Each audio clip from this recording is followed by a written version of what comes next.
Ladies and gentlemen, welcome back to another live stream. So in this live stream we're going to be trying a language I've never tried before, which is Odin, and obviously we're going to be using SDL 3 GPU. Alright, so let's get started. I'm pretty much doing this because like most people have voted on Odin, so let's try it out. And a lot of people have asked me about it. I've also seen it a lot of times, frequently in my circle, but yeah, everyone live, and let's get started. I have no clue. Yeah, and Mucho, welcome to live stream. Welcome back. Pop out the chat. Let's put the chat here. Sick, and let's see what we got. Hello, Disca debut. Welcome. Alright, so I have no clue where we even start with this, so I'm gonna be doing this pretty much live. And Compare Box, welcome to the live stream. Alright, so this is one of the awesome things I love about Odin so far. Like, I've never tried it before, but this is something that really piqued my interest when it comes to Odin, which is batteries included, or includes SDL, Raylib, Vulkan, etc. as first-class citizens instead of a third-party library, which is lovely. Also, same thing about like math library and so on. Well, we'll definitely see about these, because I have never, like, I'm basically just exploring this live right now. So yeah, we'll see. So there's some examples apparently, there's an overview, there's even a download, and there's more examples, full demo, and documentation. Okay, so there's a core library. Sync terminal, text thread time, Unicode source MD, Rex code, path, net, okay, Odin, math, image, ooh, there's even stuff for loading images, like as core, really? And even compressing stuff? Really? Okay, well, how about this image? Oh crap, no way.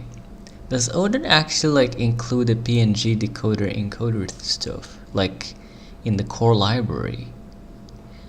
Yeah, I think so. That's sick. That's nice. That's very nice. Alright, lovely. Next, and here's the vendor libraries that they include in the compiler, like, you know, next to the compiler essentially. You got eNet, which is nice, UDP network programming. You got OpenXR, nice, for HDR, Skybox, and just IBL and so on. OpenGL, you know, OpenGL obviously, Box2D, Physics Engine, and Box3D even. Oh crap, sick, 2 weeks ago, crazy. They added it that fast? That's insane, bro. And even CGLTF. Oh my god, I love this already. In curl, DirectX, pretty cool, man. Love this. I don't know how this would be like in practice, but we'll see. But already this looks so cool, man. The vendor prefix for Odin imports is a package collection that comes with the implementation. Alright.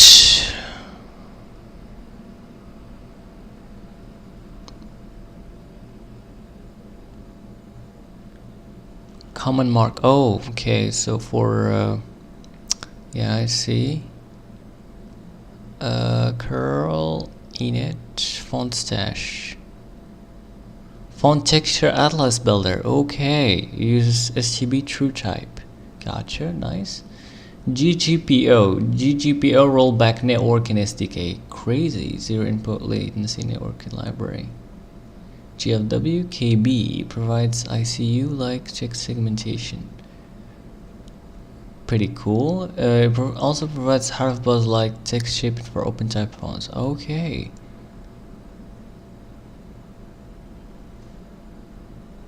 Alright, gotcha. Lua, ooh, crap, nice. Micro UI port, a tiny portable immediate mode UI library written in Odin. Sure, we could check that out.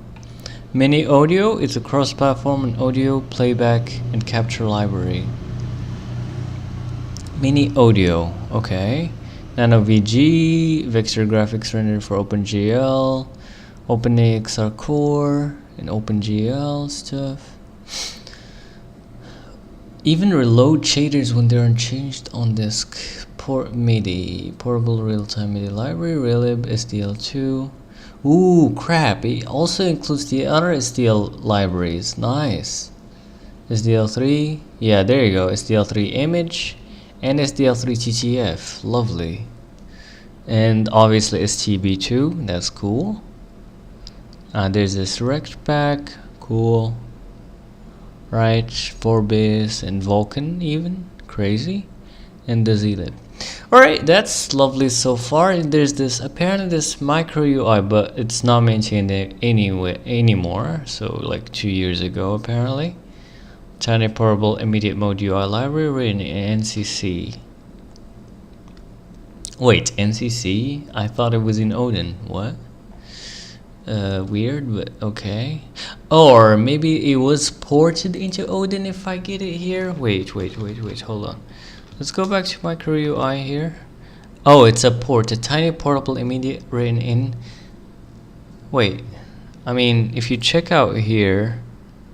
Okay, so it's probably just basically a port of that C library. Okay, I see. Never mind.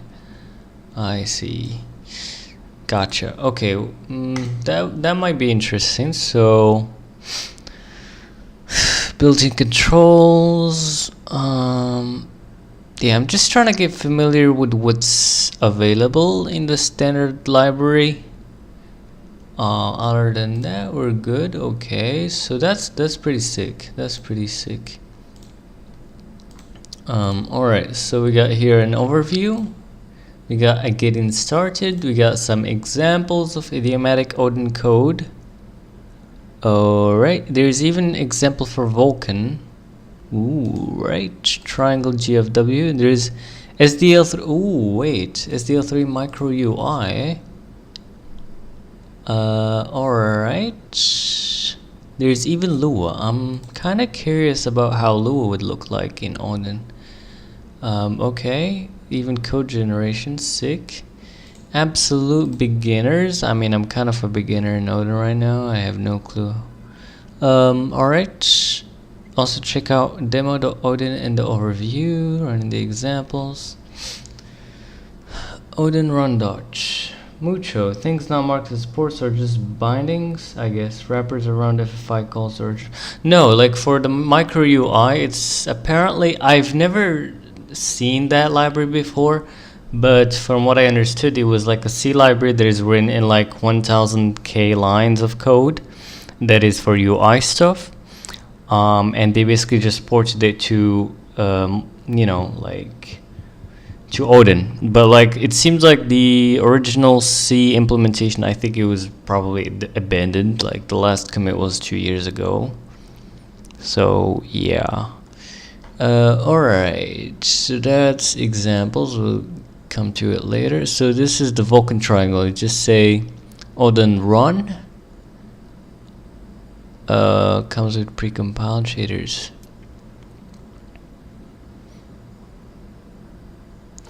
Alright, so this is it. So just got a main.odin here, and that's it.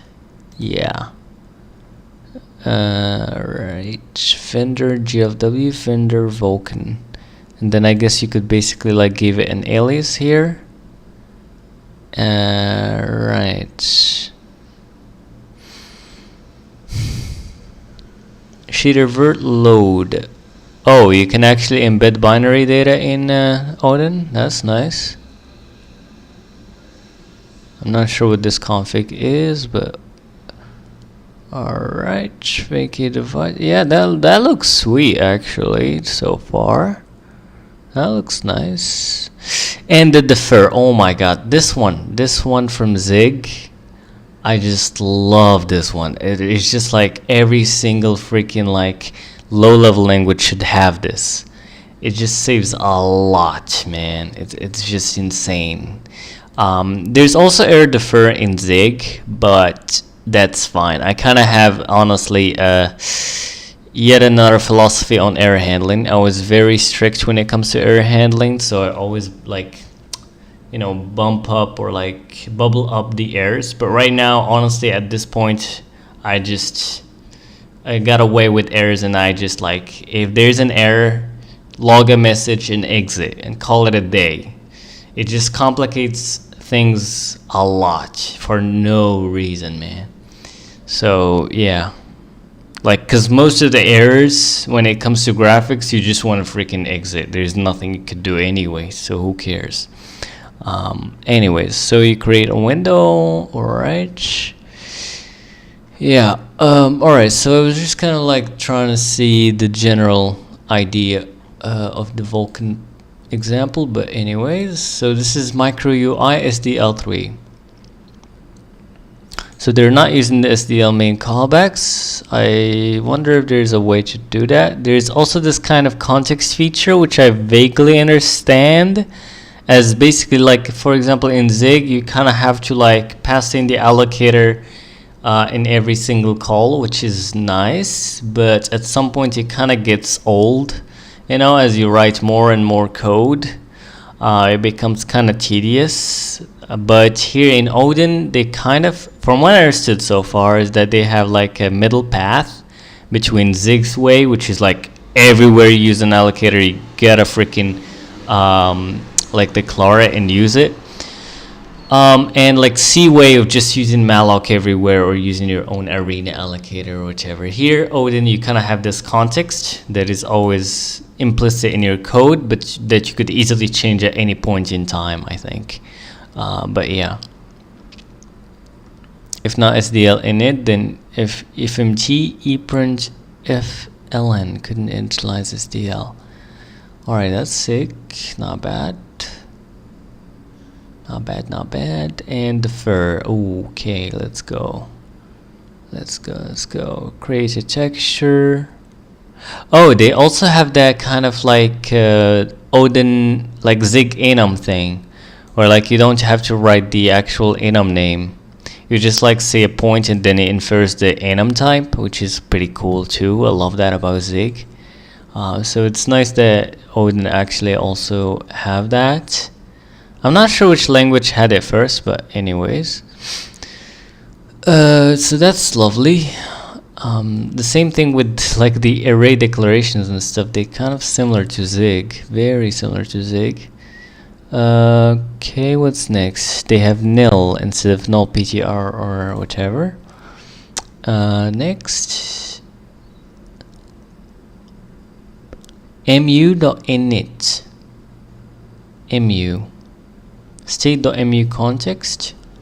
Alright, so one other nice thing I guess about Odin is that like functions I think are like kind of like Lua and JavaScript, kind of like their first class, I believe, from what I understood so far, is that like you could just, they're not special, like you just could set them into a variable essentially, which is lovely. Say clipboard proc user data text. Okay, I guess this is probably a pointer, the way of doing pointers, I guess. And there's raw ptr, which I believe is void pointer.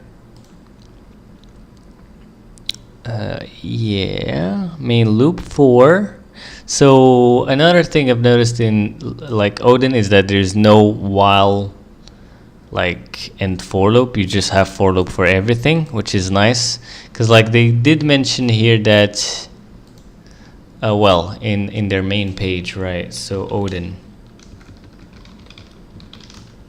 their main page, they did mention something about orthogonal programming, right? So if you come here and there you go, an orthogonality of concepts, and this is, oh crap, man. Yeah, hold on a second, forgot my extension here. It's like a flashbang, boom. What? Wait. No, not this. This. Okay. My eyes, bro. Add to extension. There you go. Okay, cool. Way better.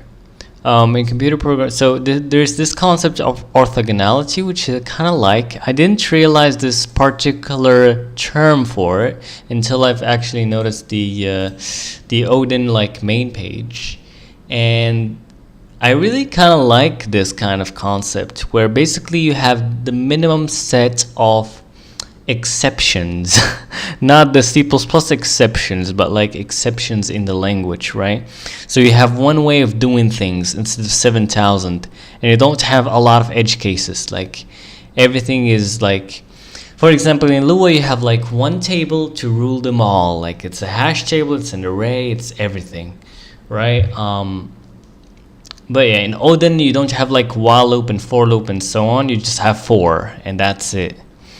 But yeah. But anyways, let's go back into where we were. Let's see. So here we got the example. So we were here. Okay. Partial switch e.type, and for every SDL event, SDL pull event, and free all. Okay. Temporary allocator. I gotta look into that. That's probably gonna be very interesting. Anyways, next up. Okay, so I guess this is how you typecast, I guess, I32, and you just kind of call that. Same thing with string, I guess, here. Nice. Nice. What else you got here? SDL event, type quit. Push event.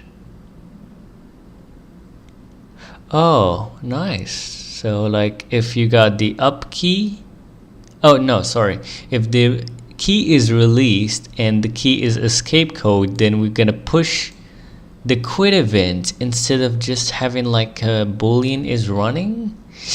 That's an interesting way to do it. I never thought about it that way. Cool. I'm not sure like what's the difference though. Yeah, I don't think there's a, I don't know. I mean, hold on a second.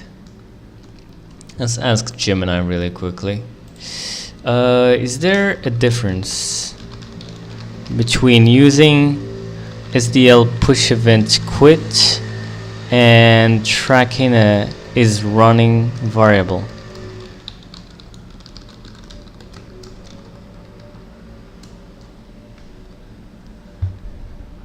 Let's see what it's gonna say.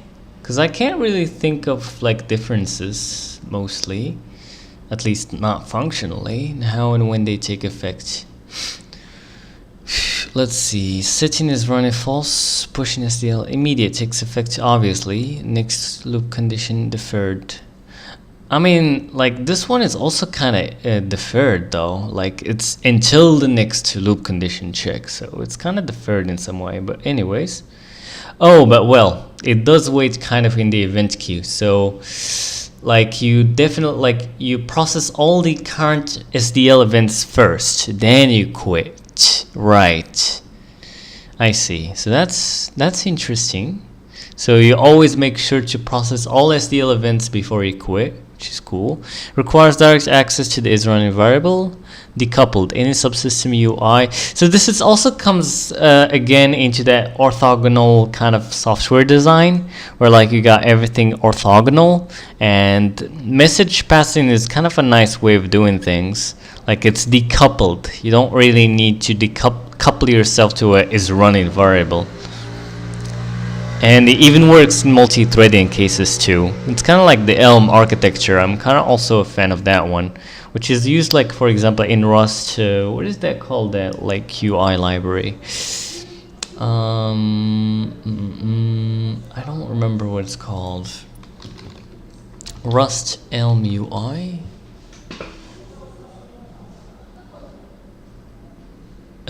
Iced, yeah. So the Iced library, yeah. I mean, it kind of got a lot of boilerplate code because like you gotta basically like make a message enum thing for every single action or like update kind of state thing you want to do, but honestly it makes a much cleaner program without you having to know much about like software architecture and so on. But anyways, modify share boolean across threads. It also plays well with like asynchronous programming and like multi-threading, etc., which is lovely. But anyways, so thread safety, modifying shared boolean across threads requires mutexes or atomic operations. Okay, is thread, oh, what the hell? Okay, so actually SDL push event is thread safe. Nice. Nice. Bypass the event queue completely. Well, I guess I kind of like learned something new about SDL from like the Odin example about SDL. I mean, we could check the documentation really quickly. Hold on. Okay. I'm not sure why the internet is a bit slow. I wonder if the stream is affected. Not really. So I'm not sure what the heck is going on. Is it like the SDL wiki or something? I don't know.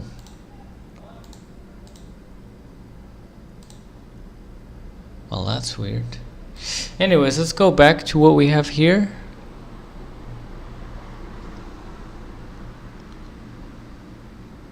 I see, that's sick. Is the push event, quit event. Nice.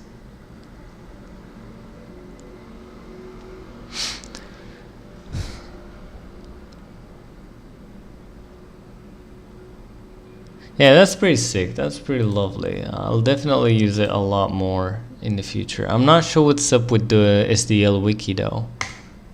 Not sure. Is it like only in the SDL wiki? Yeah, I believe so. Alright, so anyways, it's not the end of the world, I guess. Fine. Alright, so let's go back to the example. So we learned something from here too, which is nice. But wait, what's up with this FN thing here? Context. Left.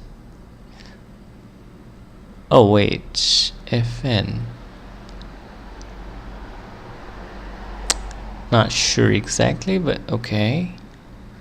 All windows, mu.end render.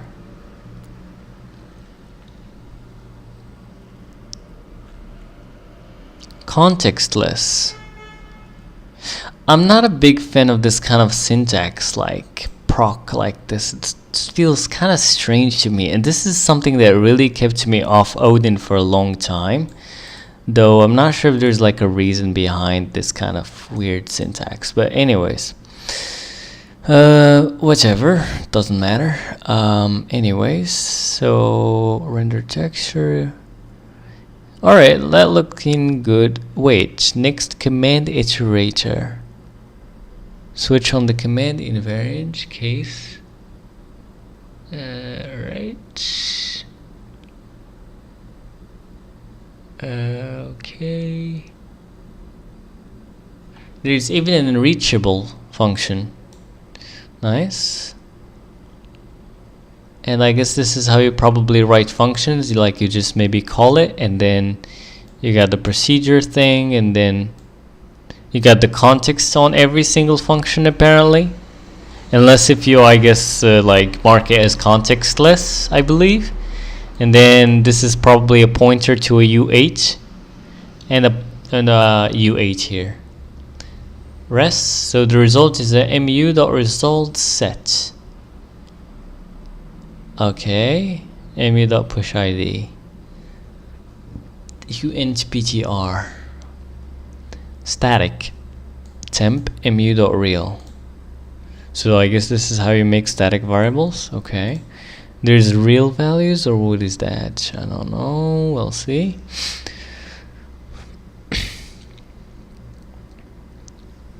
Okay, so this is how you do slices apparently. Alright. This is how you do slices. I guess this is probably like going from the length to the end. So kind of like zig essentially.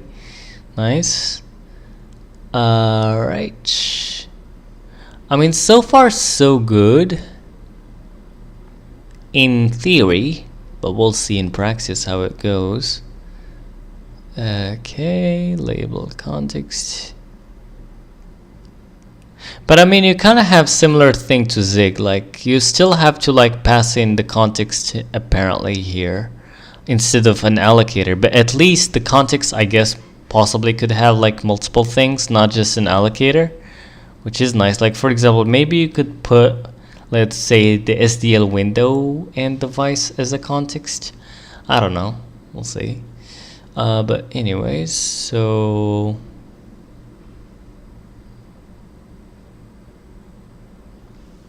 okay, so I think that's it from just like seeing this kind of example code.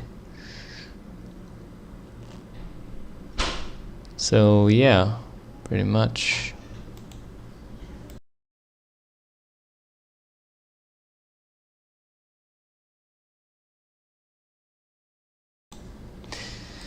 All right, let's continue. If submitted. All right, not bad, pretty good actually.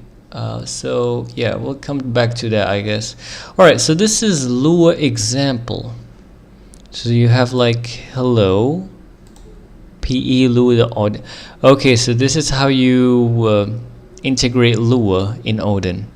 You just say vendor Lua 5.4. And then you got some Lua code apparently. Oh, so that's actually how you declare like maybe variables in general, or like static variables, I guess, or something. But yeah, you create a new Lua state, and then you open the base libraries, like kind of like the standard library essentially of Lua. And then you use do string to kind of like load that Lua code and kind of run it. And then you get the error string from the top of the stack and print it. Okay, and pop the error off the stack. That's pretty sick. That's lovely. Oh my god. Odin for absolute beginners. Absolute.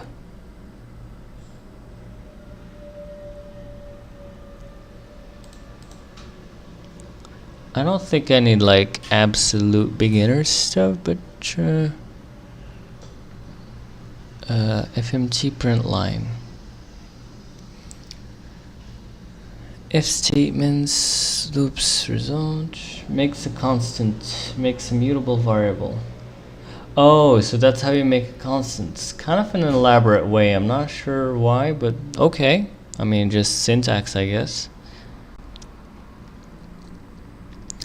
Alright, so probably would take years to read all that stuff, so I'm just gonna skim through it really. Until we actually need it. Okay, nothing fancy there, I guess. Just regular stuff. There's even this type ID off. Type off. What? Okay, so here you kind of like get the type and then type ID. Alright, anyway, let's go back. Loops. And this is how you do loops. So you got a function that takes integer and returns an integer. Then, okay, so this is how you do ranges. Kind of like Rust to some degree. Alright. Same thing but different kind of loop. Okay, kind of like C here. Alright.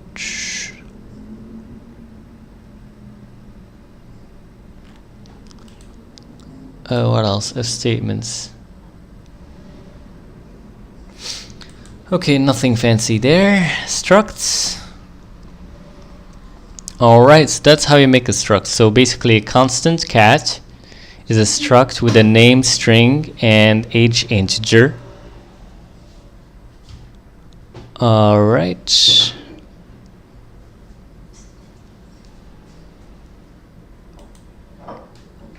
And we got structs. Well, this is the one that we've been seeing. And we got pointers. Oh yeah, so I'm not sure why they changed the syntax, but fine. And this is how you print the pointer. Okay, kind of like C. Alright, next up. Yeah, that's it for the absolute beginners. And the demo. What is this demo? Okay, so it seems like it's including a lot of things like intrinsics, threads, reflection. Okay, so does like Odin have reflection, and even there's runtime? Interesting. Okay, so this is how you check the argv, like basically the command line arguments apparently. OS the args. A comment for documentation. Okay, so this is how you do comments. I mean, just like C essentially, nothing fancy there. Or enclosed.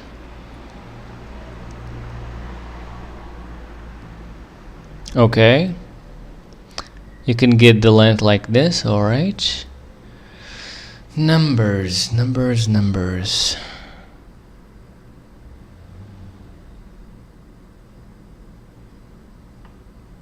Nothing fancy there. Oh, this is kind of reminds me of assembly, where like you could do some string and then just say comma and then a 0. Is that what? Oh no, never mind. This is just like B comma A. Okay, so like you could assign multiple variables at once. Okay, constant declarations. Oh wait. So like if you use this, it's gonna be like inferred. The type is inferred for constants. But if you do it this way, then okay. So it's kind of like you just emit the type. Oh right, that kind of makes sense now. And just instead of an equal, you have this colon. All right. Even constant computations are possible. So kind of like const xpr there. Basic for loop. You could break. I don't think they have like break labels like Zig. At least I didn't see any yet.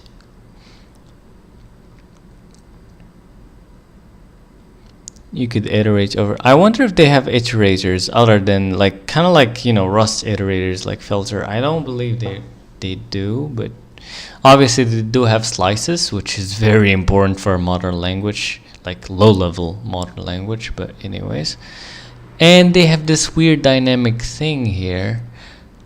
Delete. Okay, so I guess maybe this is how you allocate some memory, I guess. And that's how you allocate like a map.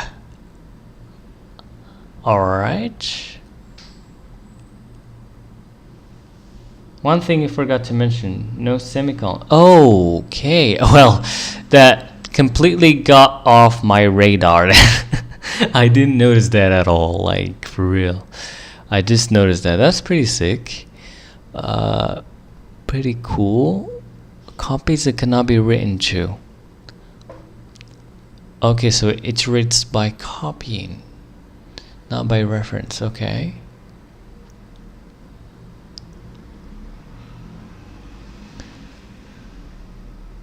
Wait, what? Oh, I guess maybe you just like grab the index and then just do it yourself. Okay. If statements, nothing fancy. Partial. Not sure what that partial is, but I would guess maybe. Wait. Architecture, Odin arc. Yeah, not sure what that partial is. Anyway, Odin switch is like one in C or C++, except that Odin only runs the selected case. Huh? Another important is that the case values not be integers nor constants. Okay, switch. One angry dwarf. Right, so we can actually call stuff. Nice. Oh, nice, lovely. Lovely. You could do like Zig, so like more expressive kind of cases, which is nice. Defer. Right, so it's very, very similar to Zig, but with just some few differences here and there. so far. The first statements are executed in reverse order. Okay, false. And this is how you open a file, I guess. It's kind of like Go, F, error, and kind of like Lua too, I think. os.open. If error not equal nil, then handle the error. Defer os.close. And yeah, for like conditional compilation depending on the architecture, a bit like Zig const expression, like sorry, what is it called? Comp time, yeah. Is almost identical with some differences. Oh, so when is like at compile time, evaluated compile time, I see. Yeah, it's kind of basically like comp time. Nice. So when is that? Then do this and so on. And branch statements. Proc for con switch case. Alright, there's even continue, fall through. Yeah. What is this? Where's the syntax here? Is that? Oh, variadic. Okay, I see. Wait, do you have like default values here or what is this? I think that's probably a default value or something. I guess. Wait. There you go. Oh, you can actually like do named parameters. That's interesting. Pass the slices var args. Okay. Sick. Right. Add ints, add floats. Explicit procedure overloading. So you can't do operator overloading, I think. Alright. Next. That's how you make a struct.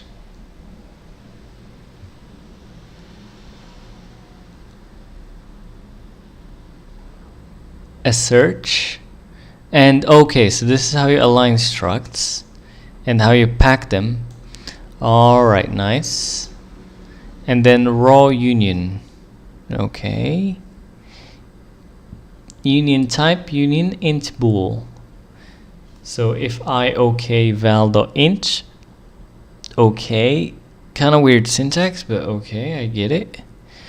Switch v in val, case integer, then do that and so on. There's even any. And any has a pointer to the data and allows for any type, kind of like void pointer. Union has a binary blob to store the data and allows only certain types closed.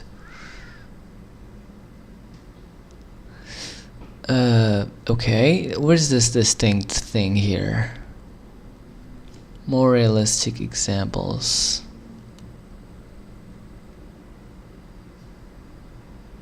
So entity struct ID, position, orientation, derived any. Using. Okay, so there's also this using. Is that like mixins and Zig using? Though I believe like Zig probably removed that part. That kind of thing. But yeah. Parametric polymorphism. Type ID. So I guess that's like Odin comp time stuff and generics. I'm not sure how it works exactly, but anyways, when we need it, I guess. Derived union. So here I'm just kind of getting like an overview of what is possible and what I can look into when I need it, essentially. No operator overloading, but the language has more built-in operators and types. You can add arrays together for SIMD vectorization or even multiply matrices. Alright, that's lovely. That's not bad. That's not bad.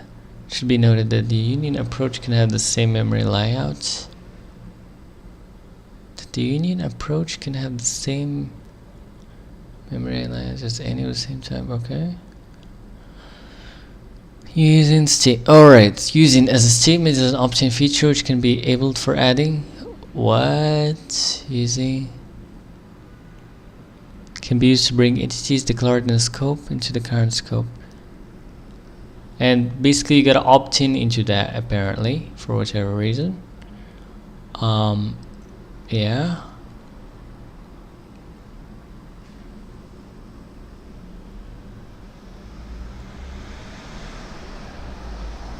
Wait, what? Use an entity. What does that even mean? Use an entity.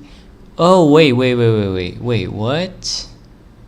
Alright, I think I get it. So basically when you do like this using the entity, so like you could just access the fields directly, kind of like, you know, the methods in C++, where you don't have to say this position, you just say position inside the method.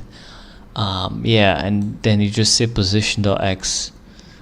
Yeah, I see. Or you could do it this way, like using entity.position. I'm not sure there's like difference between these kind of ways of doing it, but okay.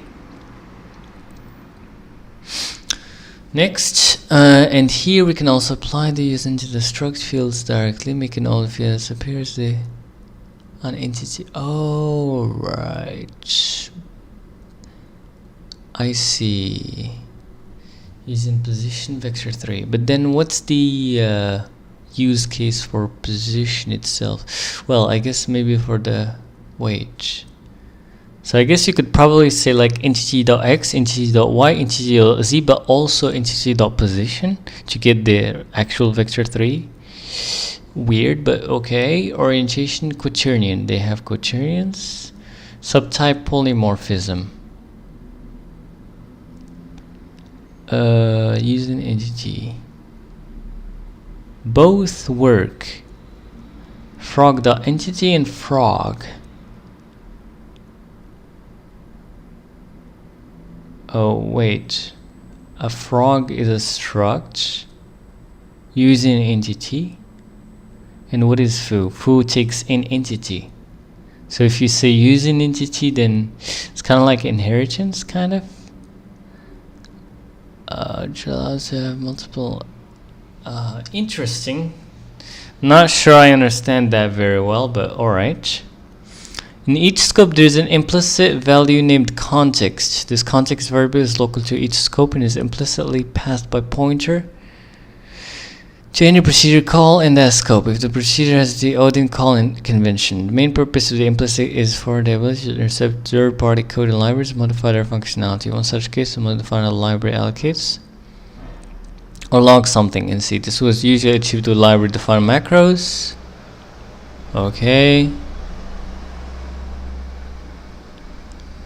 Is not possible. Alright, gotcha. So context, copy the current scope context. Context user index equal to 456 and allocator equal my custom allocator and user index 123. What a fool believes. The context for this scope is implicitly passed to what a fool believes. Okay. Context value is local to the scope it is in. What a fool believes. So this context is the same as the parent procedure that was called from. Alright. Use the context by default unless explicitly specified otherwise. Gotcha. Nice. Mem.nil allocator. And parametric polymorphism. Parametric int f32 print value. Okay, isn't that kind of like C++ essentially, kind of like duck typing to some degree? Add proc q type. Yeah, I feel like it. Type ID. This is how new is implemented. So you get a t, then you cast that. Okay, and mem.alloc size of t, a line of t. And use default initialization value. Alright, copy slice. Minimum length of DST, length of SRC. Copy size of. Not bad. double params. Polymorphic types and type special. What the hell is that? Struct key value type ID. Oh, also another thing I've noticed on Odin is the fact that like you could basically make multiple kind of parameters or variables and then just both have the same type kind of thing, instead of having to say key type then value type, where the type is like the same. You could just say key comma val, or like var1 comma var2 type. I guess occupied bool hash key and value. Okay. Oh, mem.allocator. This really reminds me of Zik. Mem.allocator slots, table slot, proc type ID len.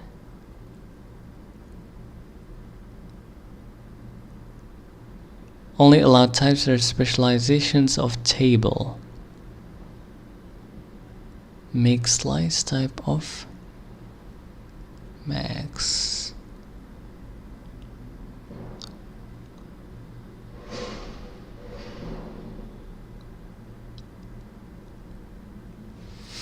I mean, so far from what I've seen, Odin looks like a pretty cool language actually. Love that.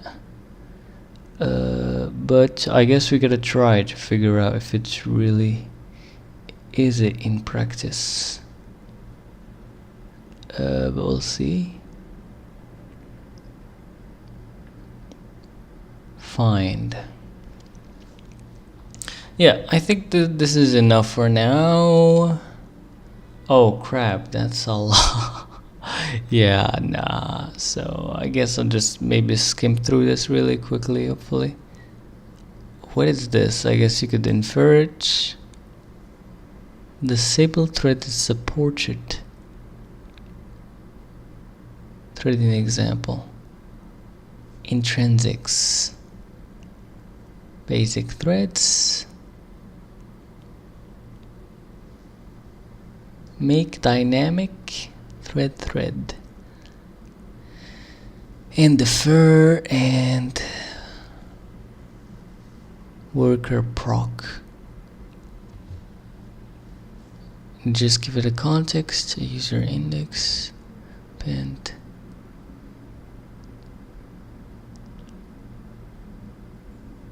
Thread pool.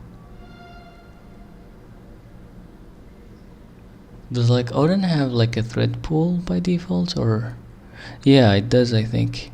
Pool init, thread account, destroy, pool add task. Gotcha. Pool start and pool finish. Array programming. I heard that like Odin had some things for like, what is it called? Yeah, for like structs of arrays and stuff like that, I guess, if I remember, but we'll see. Okay, so I guess you could just like multiply and add and so on, like the arrays, which is lovely. That's pretty cool. Very nice. And I guess maybe it automatically auto-factorize that stuff possibly. But anyway, and then you also got a swizzle on the arrays. All right, not bad. And yeah, I'm not sure what this distinct is about anyways. The cross swizzle, nice. Then return I minus g. Yeah, looking lovely. Oh, we could even do this. Oh well, it's on the vector 3. Okay, not on the array. Gotcha. Nice. Map type, make map. All right, you just index into it regularly. The 0 value of the element will be returned. Oh, you could use n. All right.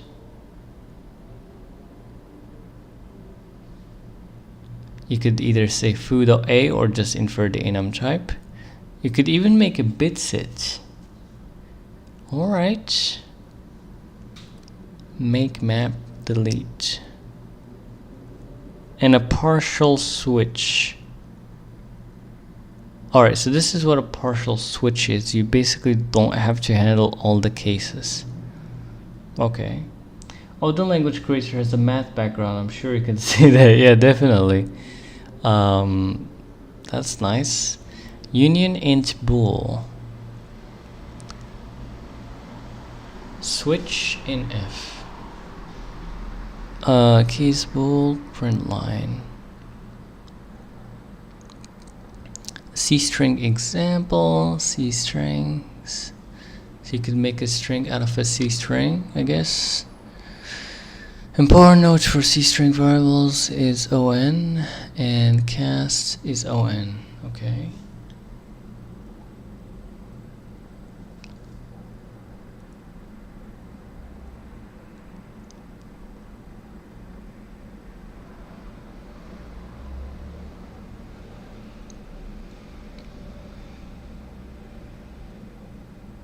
Type ID of type of bit set. Wait, you could make a bit set out of a range of characters. What the heck? Nice. A to Z. Yeah, just kind of noticed that part.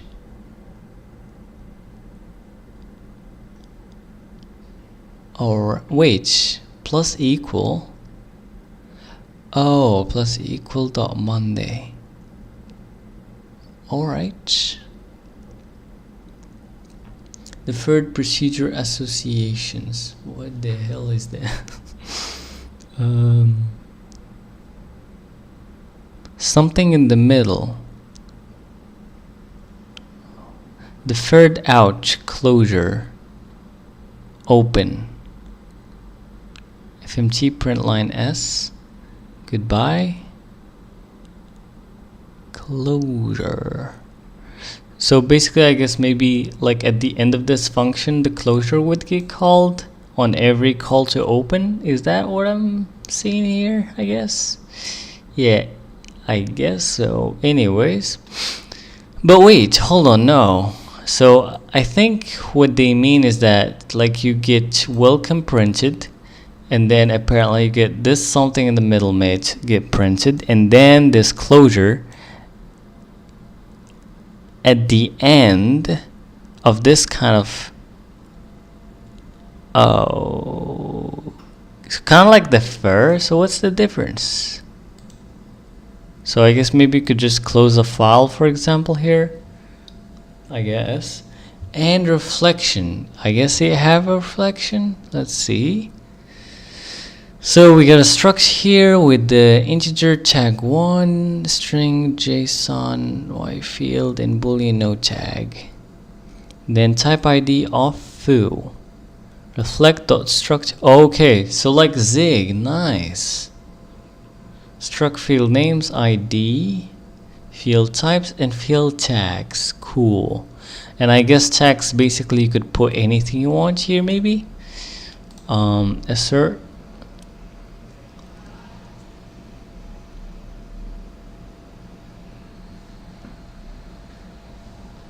Yeah, I guess. Printf name type.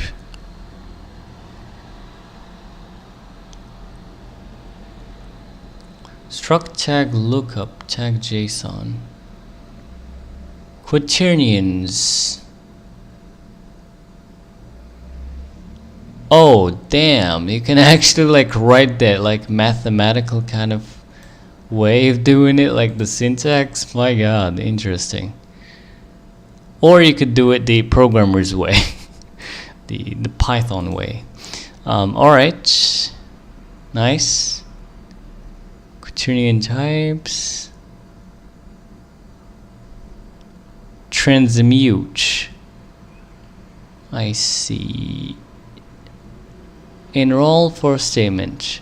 Okay, you could enroll a for statement, kind of like Zig again. I've seen that in Zig. Anyway, where clauses, sanity checks. where intrinsic type is numeric. Okay, procedure group usage. Yeah, there's a lot to unpack in Odin. It's pretty interesting so far. And this is, you just say foreign kernel 32, like the library name, I guess. And then the constant, which is exit process in this case, with this naming convention, std call exit code. And then you have this, basically means no implementation. And default calling convention.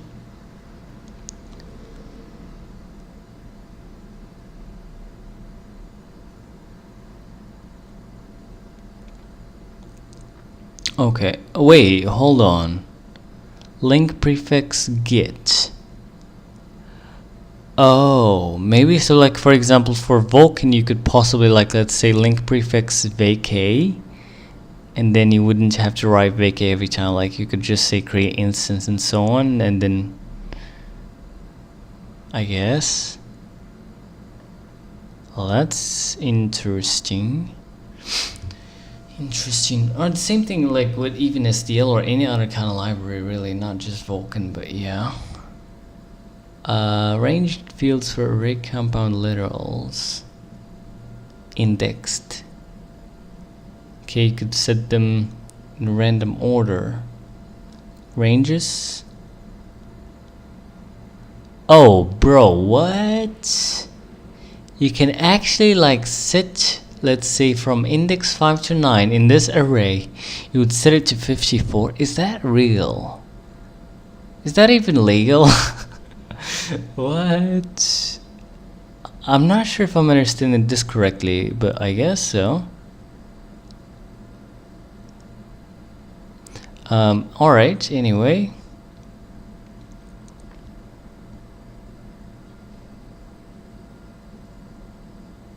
You could use the deprecated attribute, okay. And iterator index int data. Proc IT my iterator value cond idx.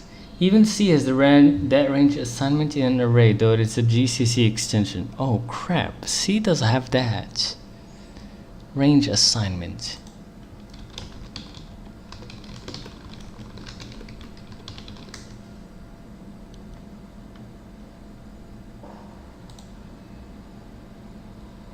I've never seen that before in C though. What? Is that legal? Damn. Yeah, I didn't knew about that. Alright. Go back. it.data. Make my iterator or break. Wait, my iterator or break. Oh, hold on, wait. So we got an iterator, and then you return my iterator struct with that particular data, and then you got a my iterator proc, which takes in a pointer to my iterator, and it gives you back a value, idx and cond. Now if cond is equal to this, less than cond. Now we make some data, and then the manual style. So you make an iterator, then you loop through val comma dat comma cond index comma condition. If not condition, then break. FMT print line or break. So instead of this, you could actually just say loop for. Okay, so you kind of. Okay, so it does have like break for loop, kind of like the labels essentially. Break label, kind of like zig. Yeah, so like you label the for loop, then you say or break loop. Nice, lovely. First value for val in my iterator it, first and second, val comma idx. Alright, next SOA, struct layout. So you got XYZ. Ooh, nice. So you, instead of saying X F32, Y F32, Z F32, you just say XYZ F32. Boom. Done. Alright, so here you got into. So apparently you could use like constants directly inside of the arrays, I think, as an array count essentially. And then here you got like an array of 2 vector 3s, and then you say 0.x, 0.y, and 0.z. Okay, what's special here?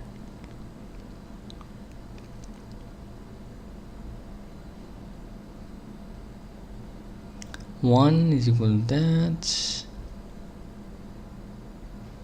And here there's this SOA, struct of arrays. Struct of arrays. So does that mean that it kind of like reorders those structs into like, you know, array of x's and array of y's and array of z's? Is that what I'm getting into here? Array of structs. That's pretty sick. Would be very useful for like entity component systems, etc. But I'm not sure how that works exactly in practice though. But yeah. Can use SOA syntax if necessary.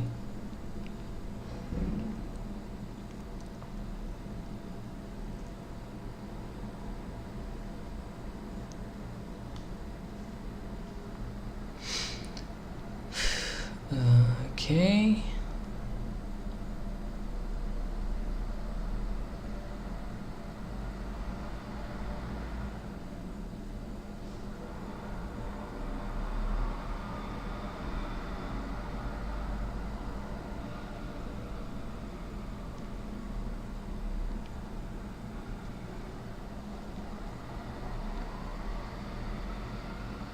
You can zip in zip to constant literal expressions. Foo cons. Choosing works as expected.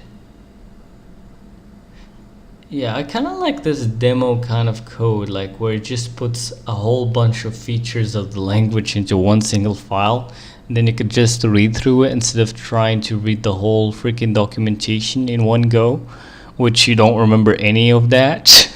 At least in kind of like this demo code, like when you already know programming and you know a few languages.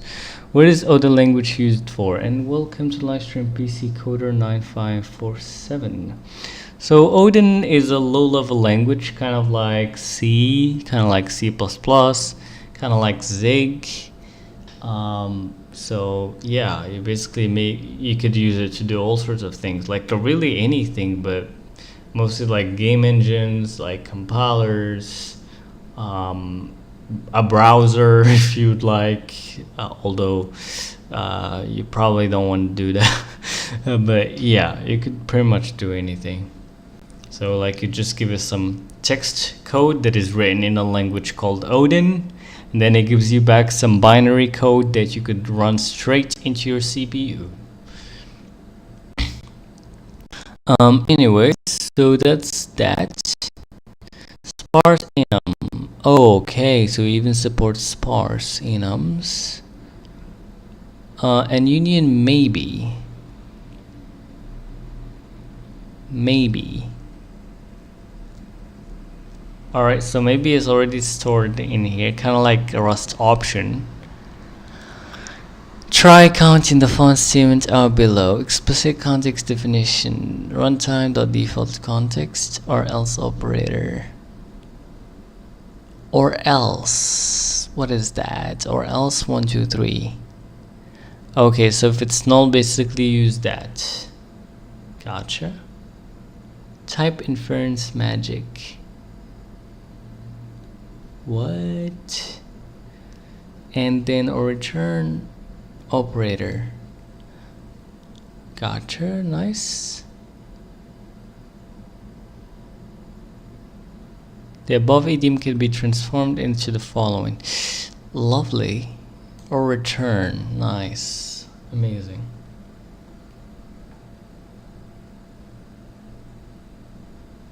Return the error. Cool. So this is kind of like Zig. Does Zig even? Yeah, Zig try statement and like Rust question mark. But yeah, nice. That's what I kind of hate about error handling. These kind of F staircases. So apparently you could just say or return and call it a day, or defer, obviously. There's even this procedure thing, which I believe is the way you get like the function name, I think. Yeah, probably. That's cool too. Common approach. The creator of the language got an opportunity to join a company and make them use his language, and they made Jenga FX, and now lots of studios use it for graphical effects. I don't know much about Jenga FX, really. Never heard of it before until I've opened like the Odin page. But that's interesting. I mean, it seems like it's very popular though, which is wild. Very wild.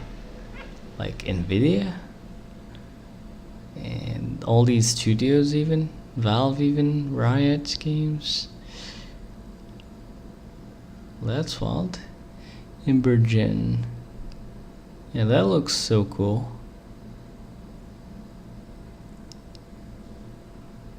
That looks so cool. But anyway, let's go back here. Common approach or break loop or continue.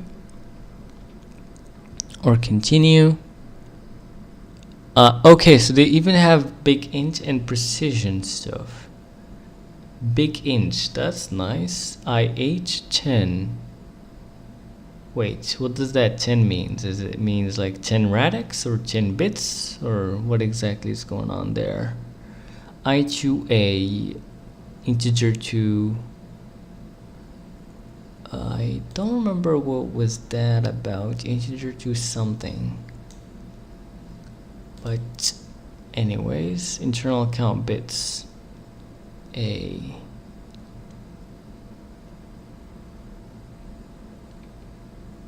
Base, bits, and digits. So base and CB and A dot used. What is base here? Base just comes from here. Anyways.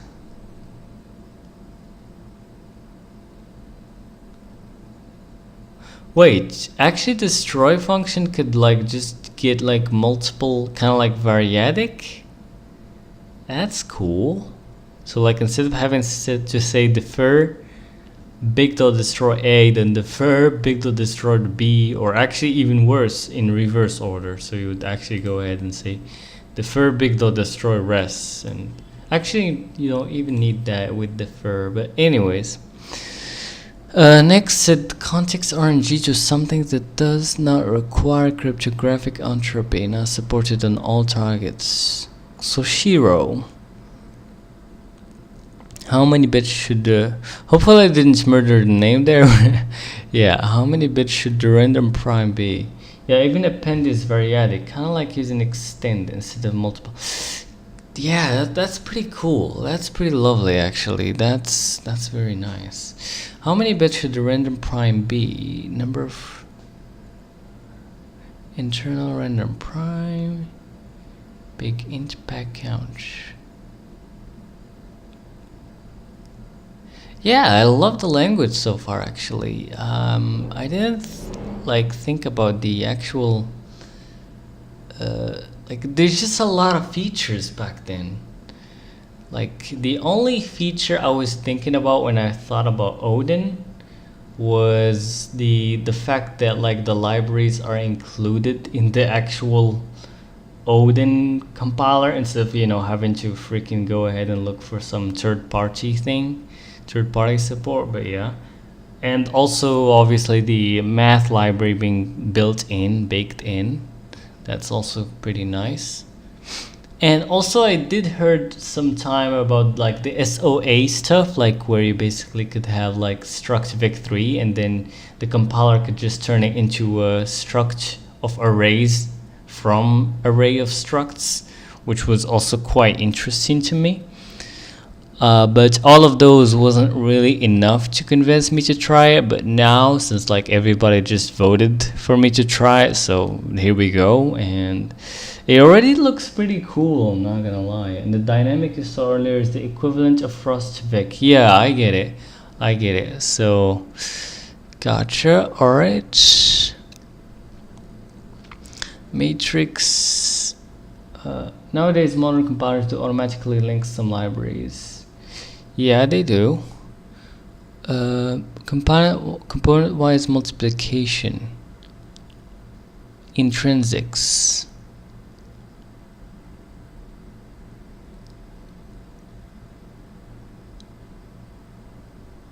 Okay. Submatrix. Wait. Let me see the actual stuff that is going on with the matrix type. Hold on. Because it's a very foundational type. Now I want to understand what's the extent of it. So this is how you make a matrix that has 2 rows and 3 columns. Okay. And this is how you initialize it. 2 rows and 3 columns. And element type, so the rows comes first and then the columns. Okay. Element types of integers flow in a complex or support by matrices. There's no support for booleans, quaternions, or any compound type. Okay. Indexing a matrix can be used with the matrix indexing syntax. Alright, so row 1, column 2. Scalars act as if they're scaled identity matrices. Okay, and can be assigned to matrices as them.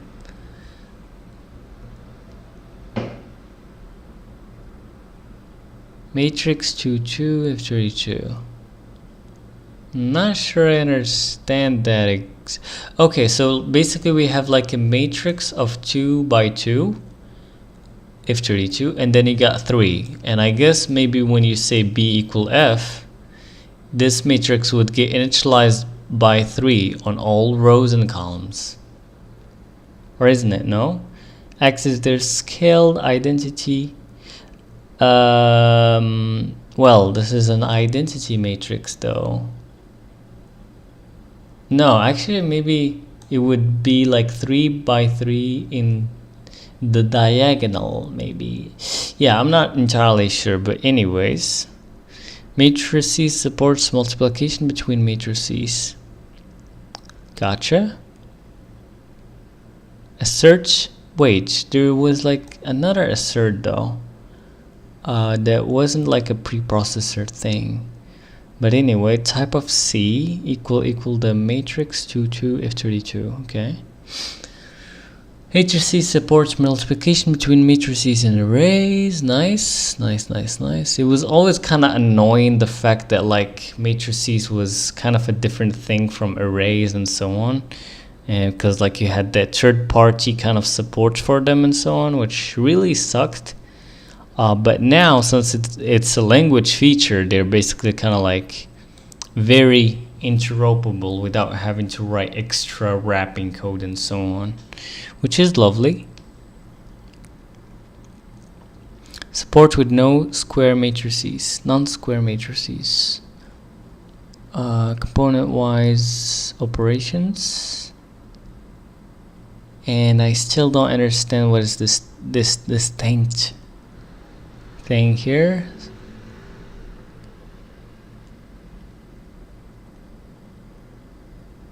Okay, you could cast a matrix to another matrix. Fine. Matrix flatten. Okay, casting non-square.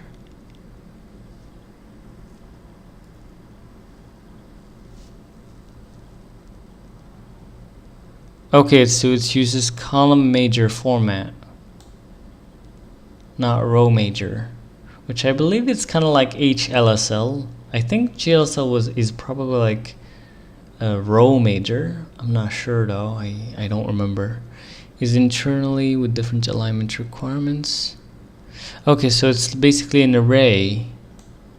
I see 3 2. Com major is used in order to utilize. Okay, so they're using com major to use SIMD vector instructions. I see. Nice. Like normal arrays, matrices try to maximize alignment to allow for the SIMD vectorization.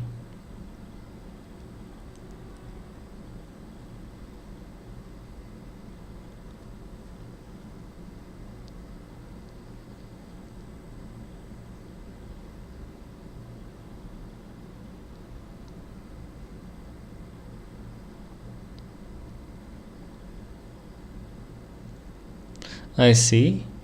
This sync makes it behave like a completely new type. If you wrap an int into my int wrapper, you cannot pass an int. Okay, I see. Intrinsics procedures, compiler level, transpose a matrix, outer product, hardware wait, what is that? Hadamard product, component wise multiplication to matrices of the same type. Matrix flan, convert the matrix into a flan in an array of elements. Okay. Conjugates the elements of a matrix for complex element types only. Alright. I don't remember what is conjugate exactly, but anyway. And the related all square determinant. I see. Adjugate. Yeah. Hermitian adjoint. Inverse transpose. Yeah, I gotta brush up on my math skills. I mean like just understand what those technical terms means. But anyway, obviously inverse is very obvious. Inverse transpose. These ones, for example, I kind of forgot. Determinant, yeah, it's obvious. Adjugate in these ones, gotta brush up on those later. Anyway, when I need them. Next. So this is how you make an enum, a bit field. And I think we finally I finished the whole freaking demo. It's like 3K. But it was very comprehensive, you know. There's just a lot of stuff here in the documentation. Obviously, I'm not going to sit through the whole documentation right now. I think that was more than enough. But it still didn't obviously tell me how to like get started with like downloading the compiler and so on. So we gotta figure that out. Package managers. I mean, we are on Arch Linux right now. That's Windows. You gotta obviously make sure to have the, you know, MSVC. And then you do all sorts of cool stuff there anyways. Updating Mac OS. Others Unix. So I guess it uses LLVM. Note and atomic storage. I mean, can't I just like say like, I mean, let's see, Arch Linux Odin.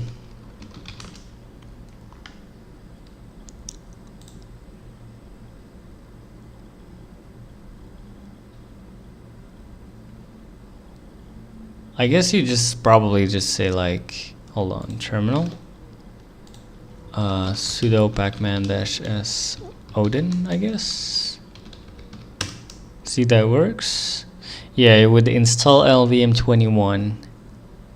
Fine.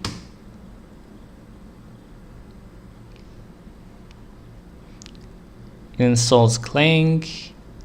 Cool. And now let me just, so I'm using the OSS like VS Code here. And let's see what we got. So I installed AirLens, and one extension that I found for Odin apparently is this one. So let's try it out and see if it works. Okay. And now how do you start a new project? Compiler uses LVM, but has been talking about porting it to an experimental backend tally. I see. So kind of like Zig. They're trying to get rid of LVM. I see. I mean, Zig backend, like native backend, was actually way faster, at least in debug mode. But yeah. Anyways, but obviously they're basically like consuming a lot of resources on that one. But whatever. Alright, so let's go back here, I guess. So official releases, overview.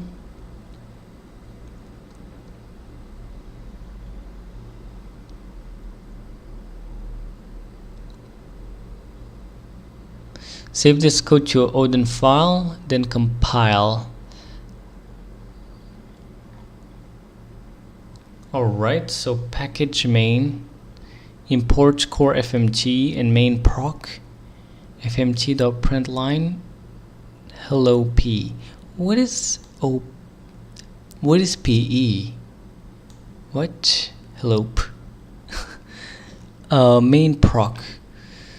Alright, let's see what we got here. Let's create a new project. I guess we have a projects folder here.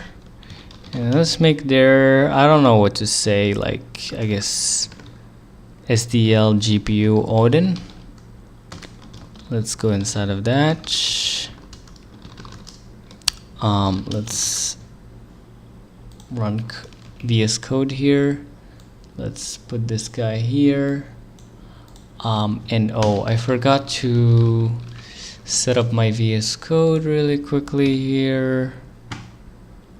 Nothing fancy, just like the font and so on. So like JetBrains Mono. Let's go.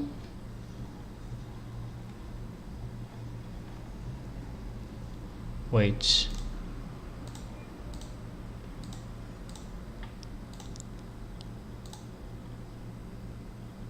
There you go. Or let's just open this up and let's look for the variable font. Well, how do you install? Personal, doesn't matter.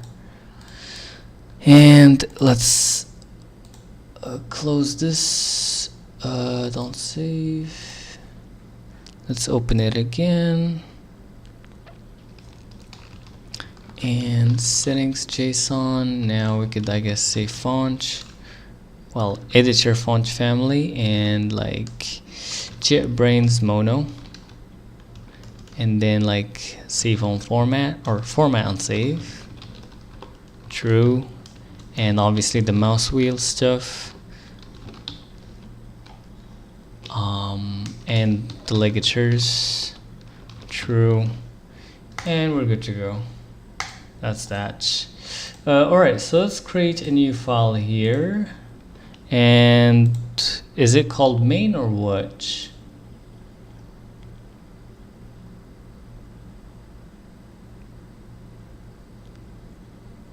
Wait, you could call it whichever you want, or what here is going on? Hello P Odin. I guess you could probably call it whichever you want. So let's just go with main.odin. And let's manage trust. And let's see, new version of OLS nightly is available, requires reload. Okay, I don't know what's that, but fine. No OLS config find. Alright, yes, should it be specific to project or I don't know, this project for now? I'm not sure what's that exactly, but okay, quick fix, configure, trust the domain. Let's go.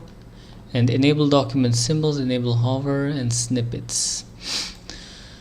Alright, so fine. So how do you do this? Let's see, proc, or what was it? Main proc.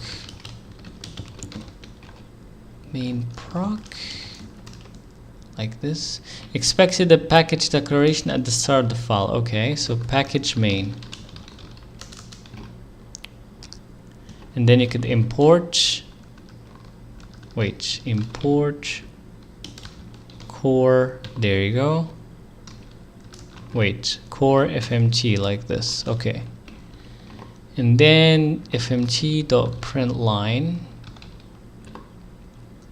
and then you got like args, variadic arguments, a separator, and a flush, which have default values. Looking amazing. Hello world, and we don't need a semicolon, I guess. And now how do you run this? Odin run hello world. Okay, so we got our first hello world ever in Odin. Next, if you do not wish to run after compilation, the build command can be used. Okay. Odin thinks in terms of directory-based packages. The Odin build there takes all files in the directory, compiles them, and then turns that into an executable. Okay.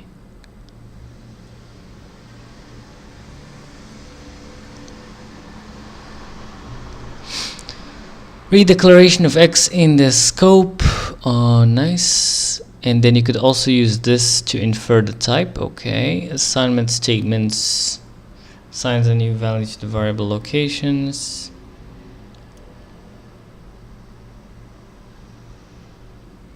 That's a string. Length. Escape characters. Numbers. Oh my god, this is huge.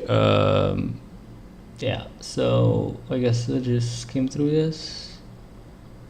Yeah, we don't need all of this right now. We have already checked into that demo thing. So yeah, I think we're good to go now. Let's just go with the example now. Let's go with the SDL3 example so far. Alrighty. Where is the example? Example. There's even a JSON example. What the heck? Load JSON. Load. Yeah, as you can see, it just uses the core library JSON. Nice, lovely. Lovely. Alright, so let's go back. Where's SDL now? SDL3. I think this is the only SDL example, which I believe I already opened here. Okay. So you just import SDL vendor SDL3. So import, and do I need core FMT? Yes, I do. And import SDL. Wait. So I guess maybe you could like say, I want to call this kodochaku, I guess. And then maybe then I could say kodochaku.println. Is that what's going on there? Yes. Okay. But if you don't include this, obviously. Wait, hold on. That, yeah, that doesn't work. All right, I see. Gotcha. And yeah, all right. So here is the L3, and basically instead of having to say SDL3 dot that stuff, you can say SDL if you do that. All right. So fine. So SDL and vendor SDL3. Nice. And now I guess I could just say SDL dot init. And then init flags, I could just say this and then video. Lovely. So okay, and what this returns requires that its results must be handled. Boolean. Alright, so if not, then well, if not that, wait, how's the if condition again? Oh, alright, so I guess you don't need this. And is it not? Yeah, okay, like that. And then you just say fmt.e print fln, so basically line format. And then you just say couldn't initialize SDL.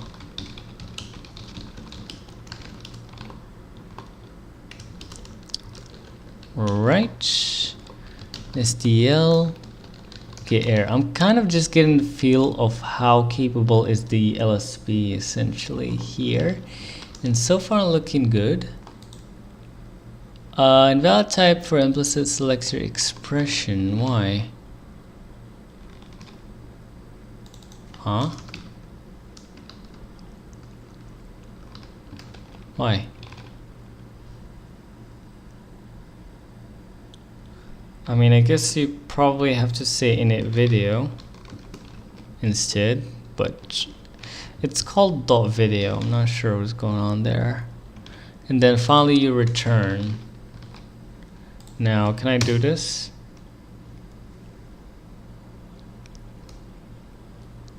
I don't understand this exactly. It's a bit set of init flags U32T. Oh wait, it's a bit set.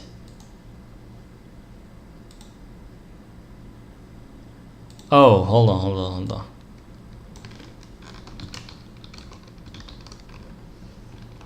And I guess that gives us a bit set. So that's how you do it. You just say init flags, I guess. .video, I think. So like, obviously SDL.init flags dot video. Wait, what? Dot video. Alright, so you could either do it this way or you could just use the constants inside the library. Alright, fine. Next up, what we do. So does it actually, finally, one of my favorite features is defer. You could just say defer SDL.quit. Wait, what the heck? .quit like this. And yeah, let's run this. And boom, I think we're already like doing it. Nice. Okay, so can we actually make like a function out of this where it just like exits, or maybe we could just use or return or something, because it's annoying to have to do this every single time.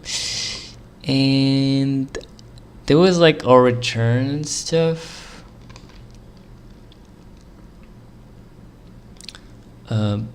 But yeah, so this is how I guess you do it. Like we could say check and proc, I guess, and then you have this fmt dot thing, right? And then you kind of have some message here essentially, but I don't really need a message, to be honest. So I'm just gonna do this essentially, and basically you would get like some boolean kind of thing, right? So some result boolean, I guess, like this. And so if not the result, then print fln, and please just like quit. How do you quit? I'm not sure how you quit a program. How to exit process in Odin.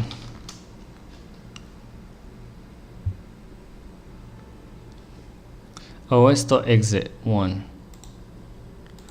Okay, so os.exit 1, but obviously I guess you probably need to import core, maybe os. There you go. And os.exit 1. Nice. So now instead of doing this abomination, we could just do check SDL init, and we're good to go. Alright, way better. Though I wonder if it have like source location, kind of like C++. Does Odin have something like std source location?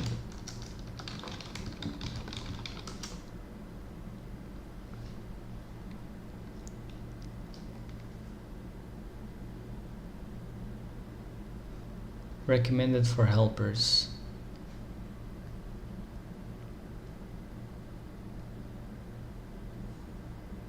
Nice.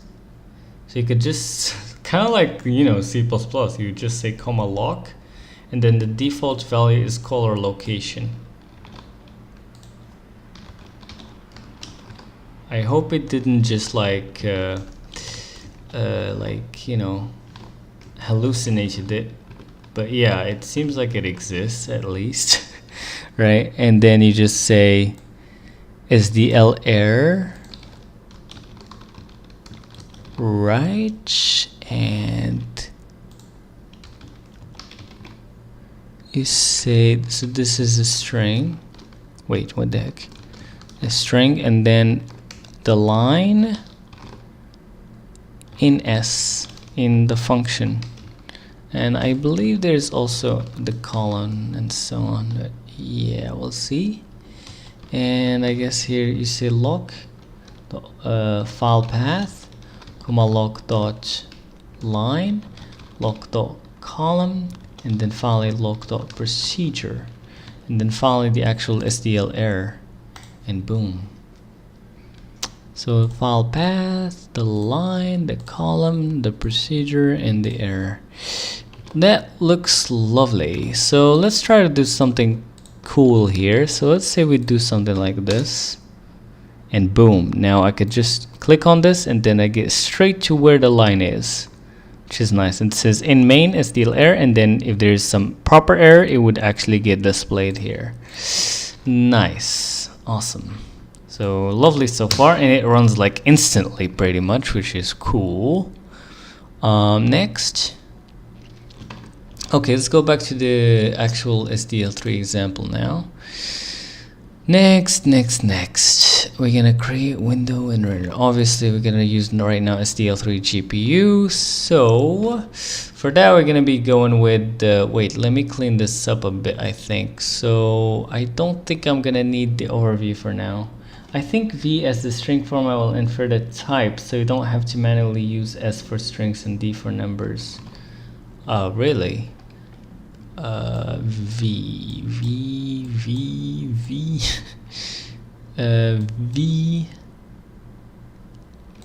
I guess that's that. But wait, let me do something like this. Yeah, that does work actually. Nice. I don't know if there's actual difference there other than it just infers it, but alright, cool. Alright, let's go back here and let's see what we could do. So I don't think I'm gonna need this overview for now, neither this. This examples might be useful, definitely keep it. No need for now. No need for now. No need for now. I mean, anyways. And well, let's just pin this AI thing, and no need for this and no need for that. Odin examples, keep it. Alright, so what I wanted next, yeah, the SDL3 GPU examples. I don't want to read like hallucinated AI code. Let's just go to actual examples here, and let's just go straight up to, yeah, common.c. I mean, I could write it myself, but let's just have this as a reference. So we could create a GPU device with these guys, and then create the window, and then claim the window for GPU device. Alright, so let's go ahead and do this. So check, wait, like this, and then check SDL.create window. And then here the title, so Kodochaku, the width 800 and 600, and the flags is, oh, nice. And then you could just like, I guess, say resizable, and then hidden, and then what else? I think that's it for now. Yeah, I guess so. Okay, does that work, or do you need to do somehow else? Cannot assign value. Yeah, I guess maybe you do it like, maybe like zig, possibly? Is that the trick here? Or something? Yeah, I don't know how do you do that. Let's see. Yeah, let's ask the AI really quickly. How do you do this in Odin?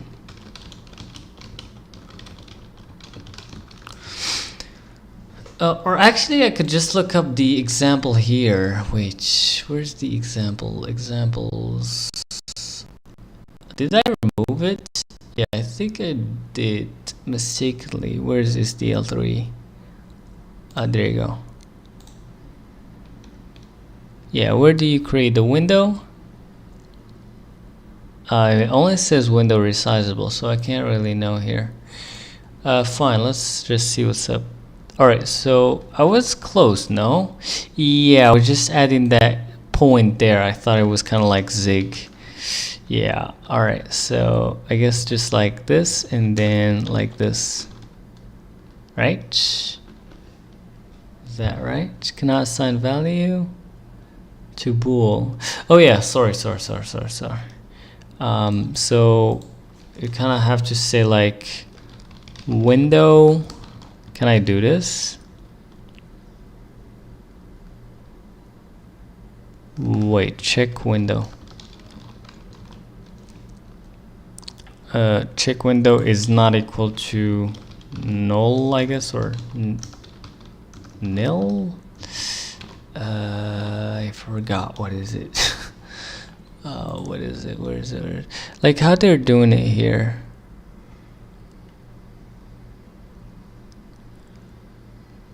I mean, they should be not equal to nil. Okay, so like Lua.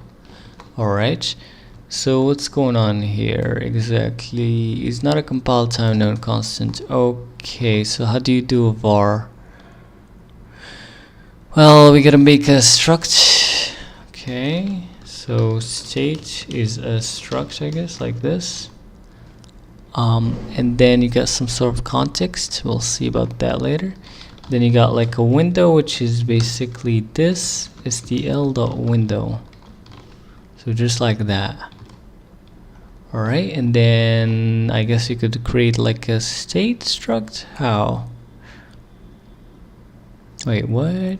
Where's the state struct is being created? Or do you just like say state dot directly? I think so. State.window. And then I guess you just say equal to. And declared name. Yeah, where the hell? Oh, there you go. I see. So it's just like a static here, essentially. Okay, so I guess you could just say equal to state, like this. Is that the case here? Yeah, I think so. And state.window is equal to that. Though, wait. Can't I just do this though? Like this? Can I? I mean, I guess I can. But obviously I gotta make sure to say state.window. Or I could just say like make another check function here. Check p. And then it's a proc.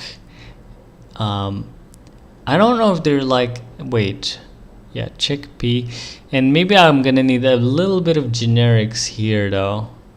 So like essentially would get a ptr here, and obviously it would be some sort of like, let's say for example SDL window,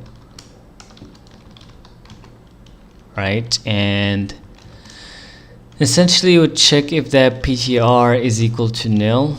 Not equal to null, then return, I guess, like return ptr.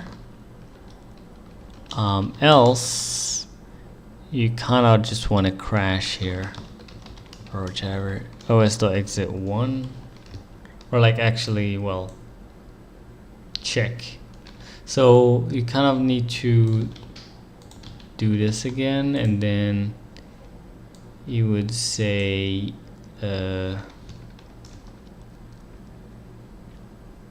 well, actually you could do this actually instead of that, like check, and the result would be ptr is equal to, it's not equal to nil, right? And then you pass in the lock, because otherwise if you don't pass in this lock, it would kind of gets you into the actual check P function instead of the actual right call. But yeah. And now here what we're gonna do, so I mean if it survives after that, then sure, just return PTR. And yeah, and here how do you make a return value? I forgot how to.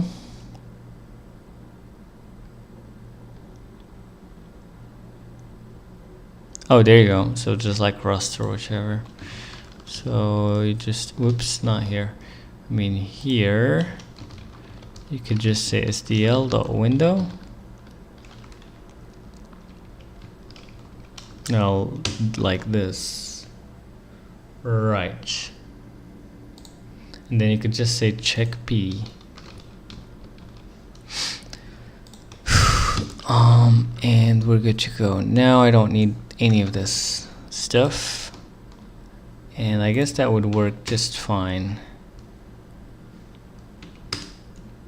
Right.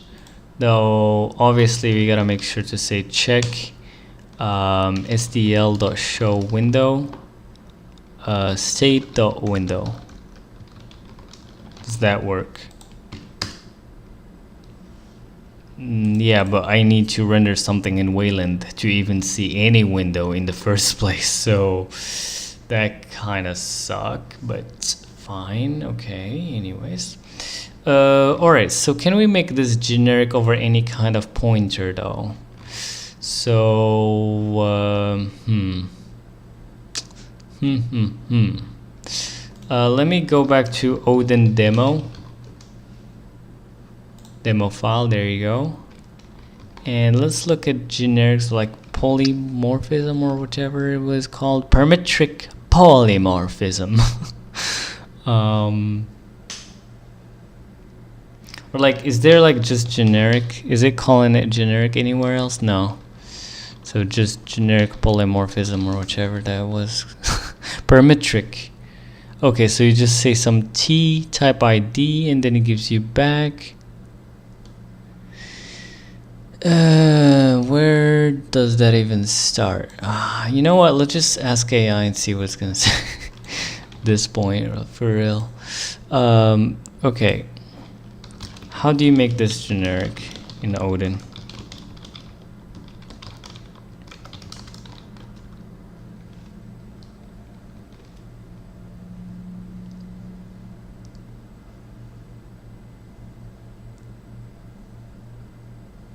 Okay, so you just add that T thing.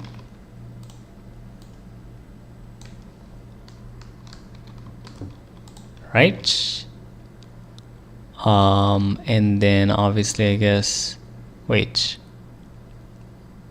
And you just say T. That's it? That's cool. Does that work? Yes, it does. And there we go. Boom. Works. Alright, so that's cool. Next, let's create the device too. So check P, I guess, SDL create device, GPU device. And here the format flags. So I guess dot spurv is equal to, well, what the, I guess true probably. And like DXPC DXIL equal to true for DirectX and MSL for metal. DXCBC and MetalLib, I think they're probably old, so no need for them probably. Yeah, I think that's it. Am I missing something here or what? Yeah, just a comma, I guess. And obviously you gotta add the device here. Yeah, like Odin looking clean so far. The LSP is also quite nice. GPU device. Yeah. Alright, that looking good. But what's going on here exactly? Parametric oh yeah, I forgot something. The debug mode. Well, For the debug mode, let's just hard code it to true for now. The name, I guess nil. Is that right? Field value, literal is not allowed. Oh, I guess you just maybe say 1 then. And like 1, 1. Yeah, I'm not sure. Let's see. Wait. Yeah, I don't think they have something for that here though. So I'm not sure how that would work. Well, let's actually ask AI. Fine. Well, hold on.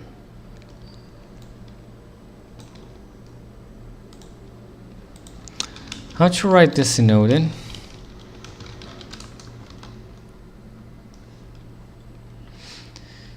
And what the heck? How to write this in Odin? Bruh.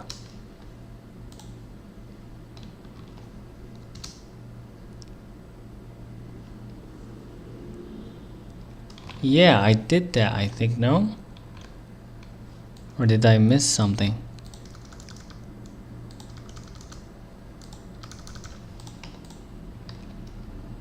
Well, what? Why now it works, but beforehand when I did it myself it didn't? Well, that's strange, but anyways. So that's slick. Next, so we got the device, the window. Next step, we gotta make sure to like check SDL.claim window for GPU device, the state.device here, and then the state.window, too simply. And we're good to go. Next, let's see. So after claiming the window, you're good to go. And obviously you could add the defers too. So like defer, so claim, but like to be able to do that you gotta do it inline essentially.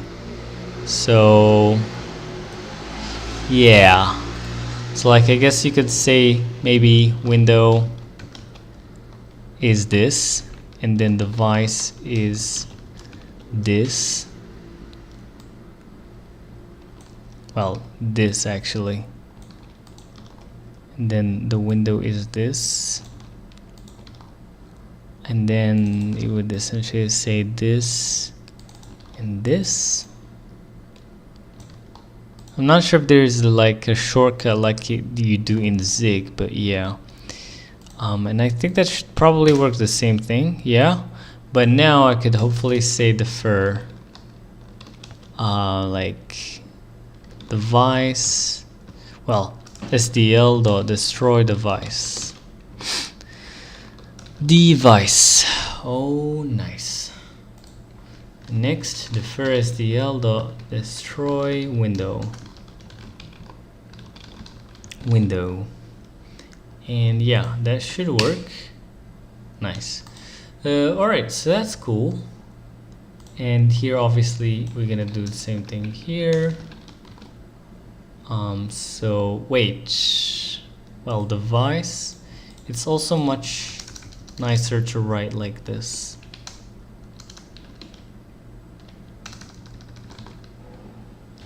But anyways, I mean, at that point, do you even need the state? You don't really. I mean, yeah, fine. Let's just make everything inside of main for now. Let's keep it simple, dead simple. Right.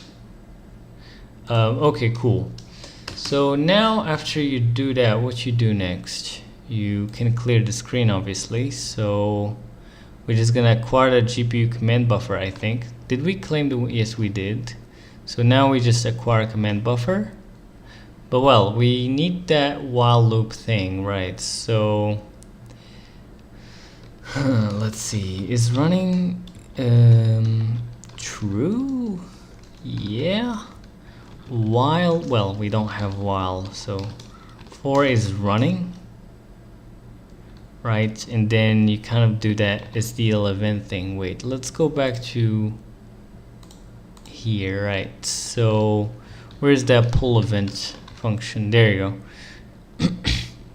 So you just create like a variable here, call it like SDL.event, and then a semicolon, and then SDL pull event, and then another semicolon, and leave that empty.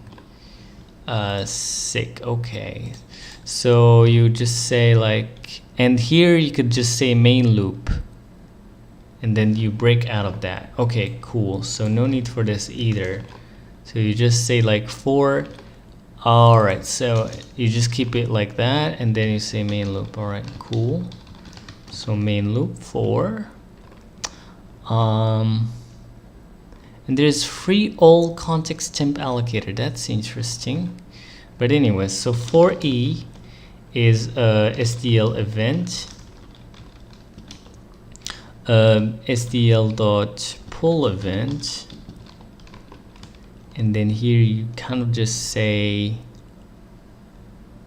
E, yeah, and then this, and then here you kind of just like wait, what? Partial, okay, partial switch dot E dot type, partial switch E dot type, and then you say case dot quit, break out of the main loop.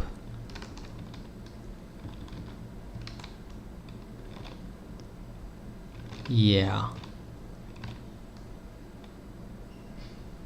But why didn't you give me autocomplete for that part?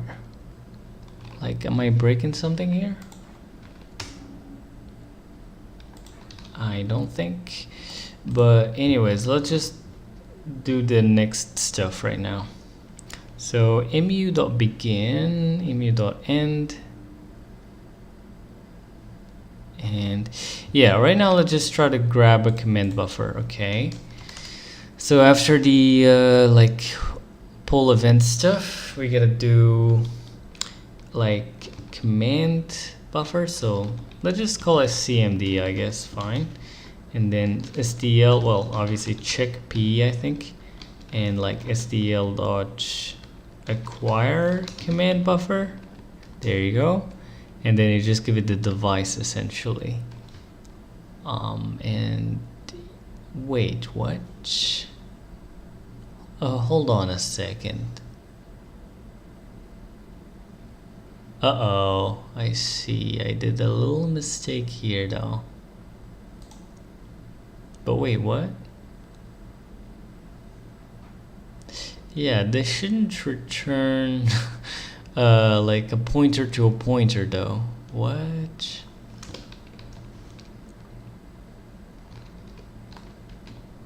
Okay, what if I remove? Well, that's kind of weird, but anyway, let's just ignore it. Let's just ignore it for now. Maybe just give it a device, fine. I don't know why it says like 2 pointers there, but anyways. Anyway, next up, so that's the check P thing, and unfortunately it doesn't give the documentation here, but whatever. So next up, after acquire GPU command buffer, what you do? Yeah, equal to null, and then you just wait and acquire the GPU swap chain texture. So for that, what we do is we check, and if it is, then we error. So check and swap chain texture. So for that, we're gonna say SDL.swap, well, just texture, I think, right? Yeah, GPU texture. There you go, and I guess you just say, wait, what would they call it? Swap chain texture? Like this. And then you just say check SDL dot acquire GPUs, wait and acquire. Right, and then CMD, comma the window, comma the swap chain texture, comma the width if you need that. But I guess we could just say nil and nil for the other ones. And yeah, but here we got a little yeah, I see. I guess you do it like this, no?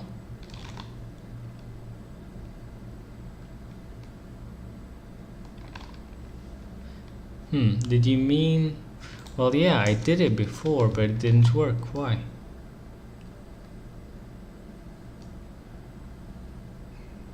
What?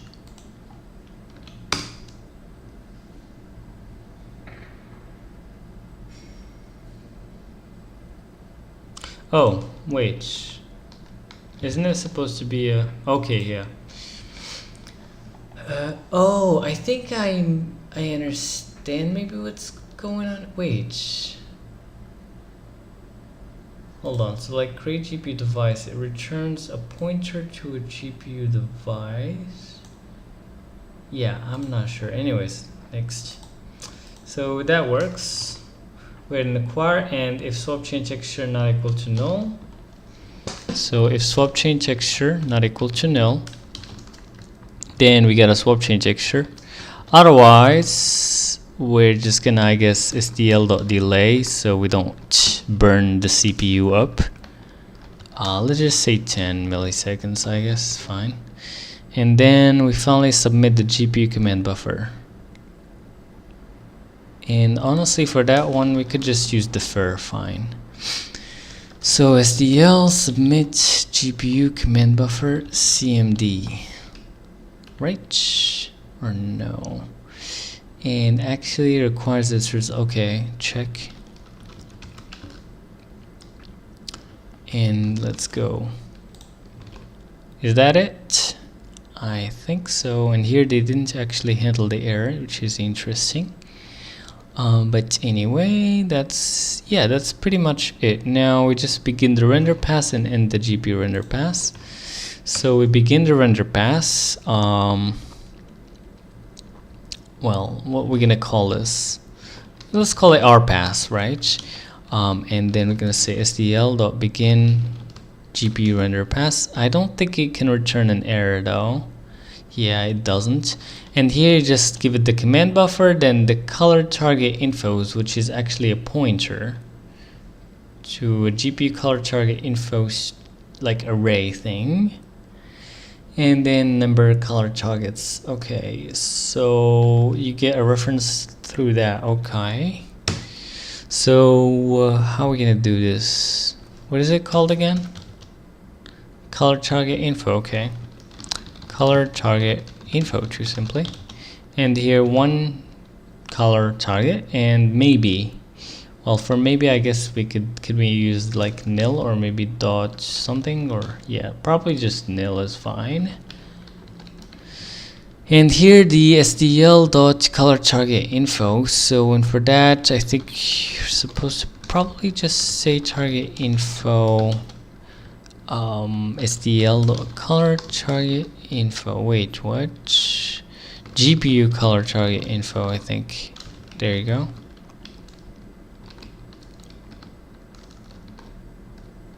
But wait, how do you fill this up though? Yeah, I mean, we did it in the state thing, but yeah, I guess you just do it inline, right? Like you just say, wait, texture, yeah, is equal to the swap chain texture. And what else? You got the clear color there, which is a array of F32s, which I guess you could say like this. Yeah, and then the load OP and the store OP. So the load OP is dot load, and then the store OP is dot store.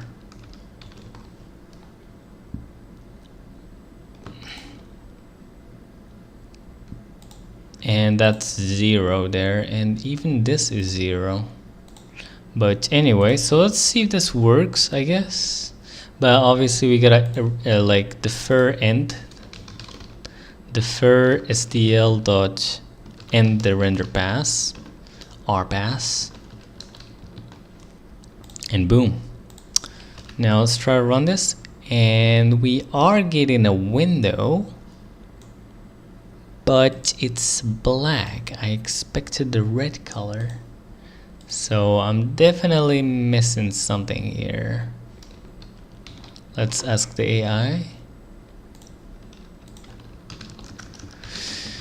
What I'm missing?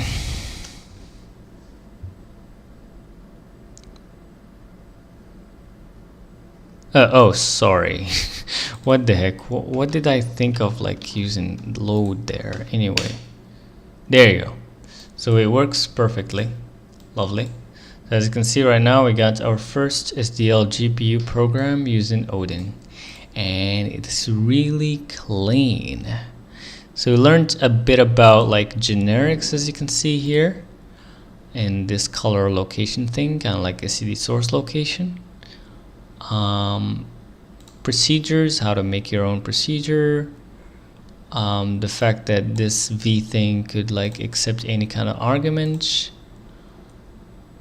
os.exit, obviously, vendor SDL3. And here I didn't need any build script, which is crazy, right? So it just like SDL3 is just inside the standard library. That's it, done. Call it a day. And here we just do SDL init, and we just use this check function, which basically calls this guy right here, and it kind of like grabs the color location of this line. Because otherwise what would happen, like, let me show you one little thing just in case if you don't understand what I'm talking about here. So if we say like just like this essentially, or let's say we say, I don't know, like check p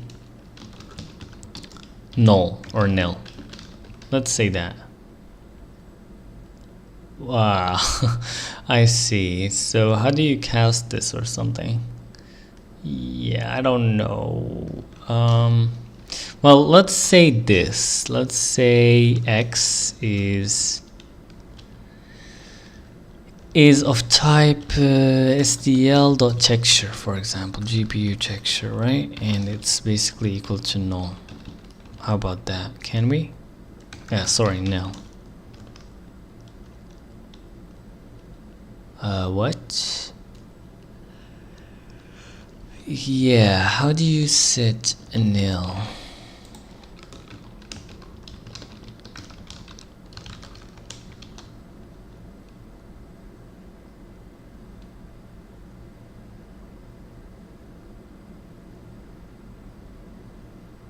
I mean, it's right. What the hell? After. Yeah, like the AI completely clueless in this point. Anyways, consume invalidates, blah blah blah blah blah blah. Wait, could it be right? Hold on. What I'm doing here? So like, the defer submit command buffer would essentially like submit it.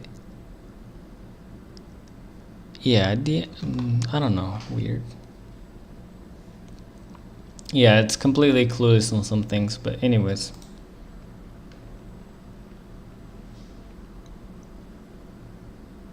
Oh, my bad, sorry. sorry.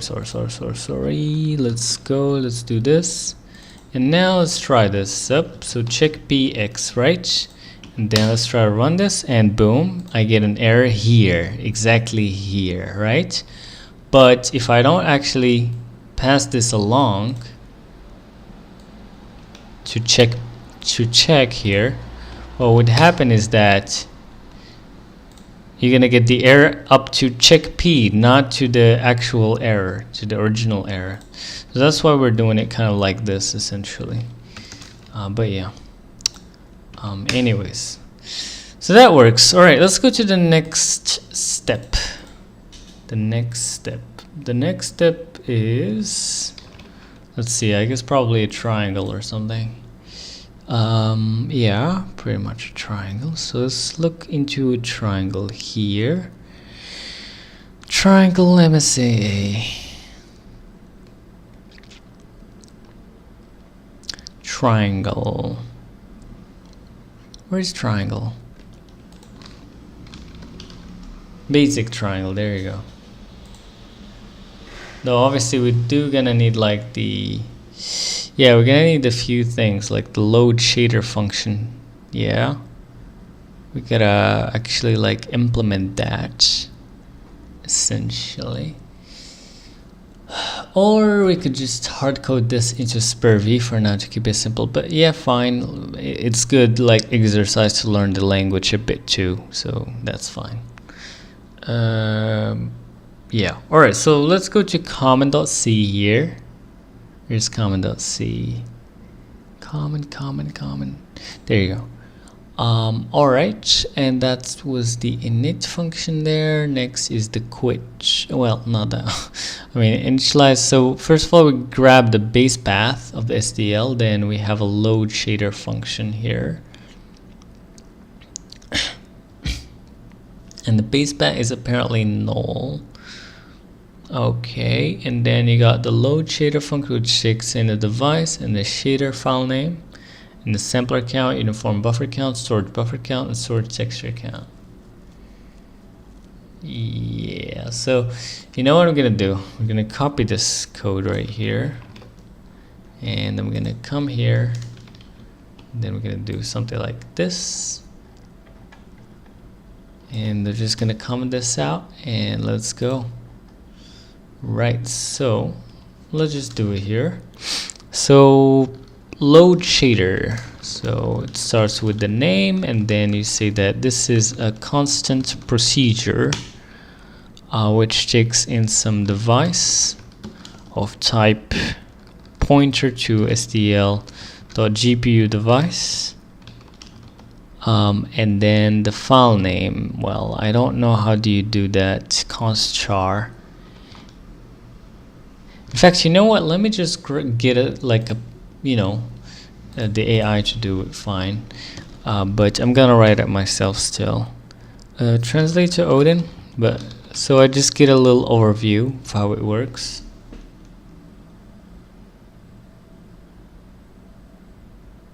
So obviously so you just say string equal to zeros. The base path is an empty string. The lock color location. No need for lock here, I guess. But anyways, so we auto detect the stage from the file name extension GPU shader stage. So if it contains shader file name, if it contains vert, then the stage is vertex, otherwise fragment, and so on. Next up, you get the GPU shader formats. And yeah, next entry point, C string, full path. If SPIR-V is in backend formats, then the format is SPIR-V. Entry point equal main, and the full path is alright, so you use tprintf. I wonder if that's allocated. Yeah, probably it's allocated. Tprintf.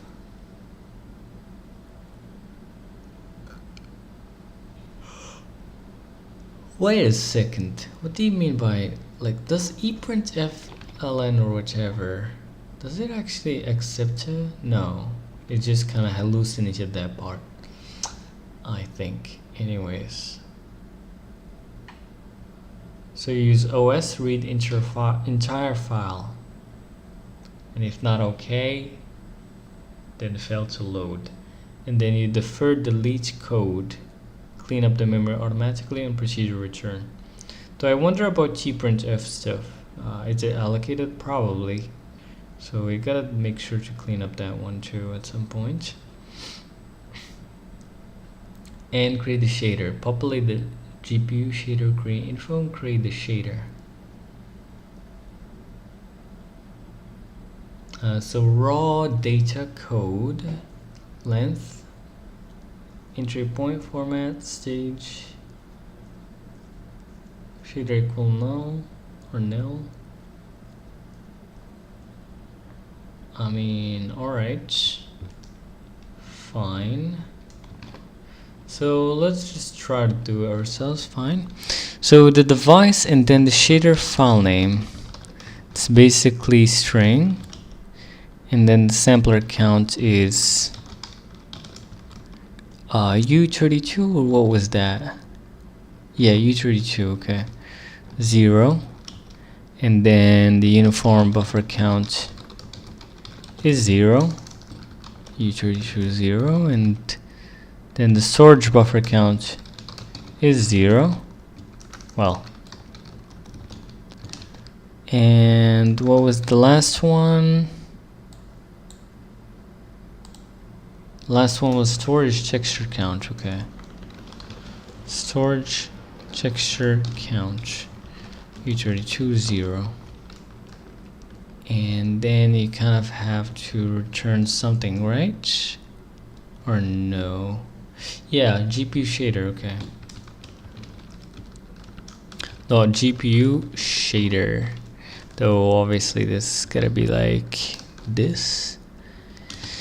And let's see what's up. So first of all, you got the SDL.GPU shader stage, which gotta equal to like so. Stage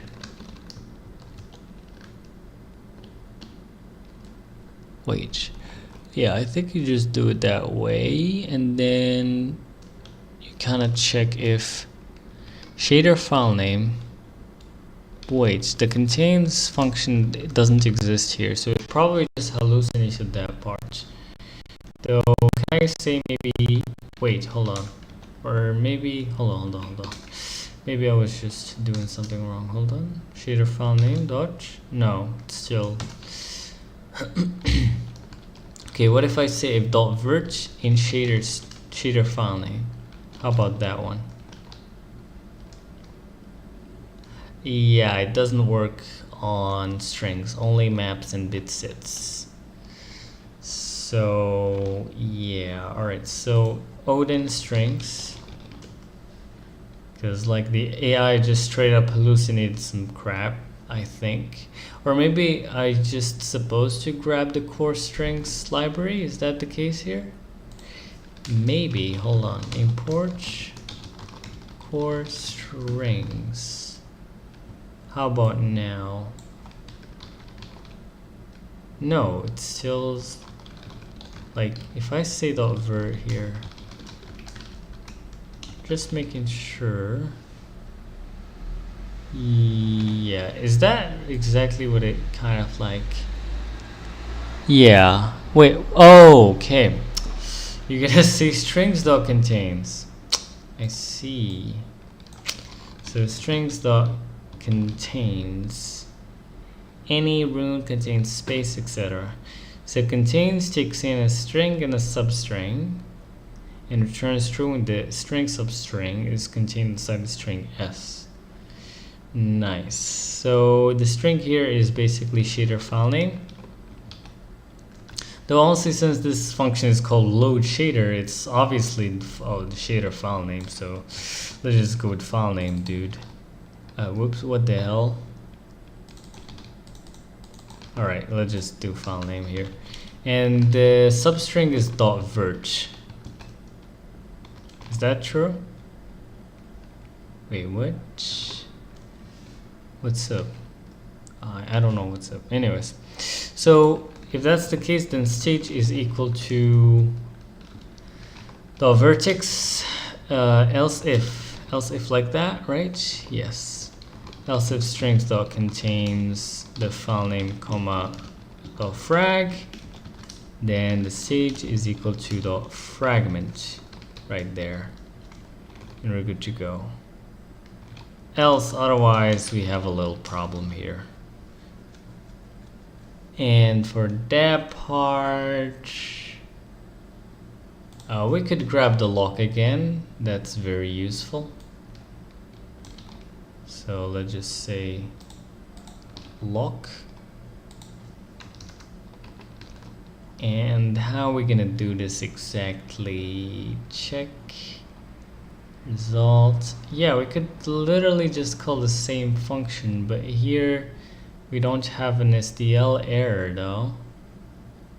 You have something else.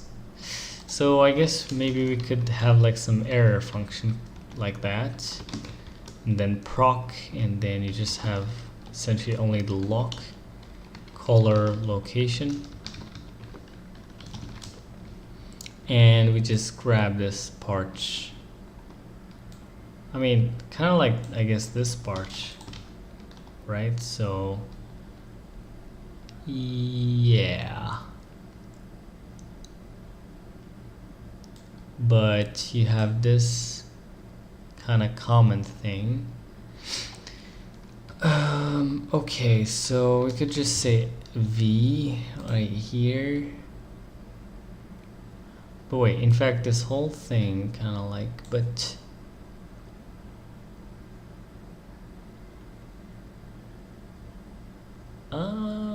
procedure.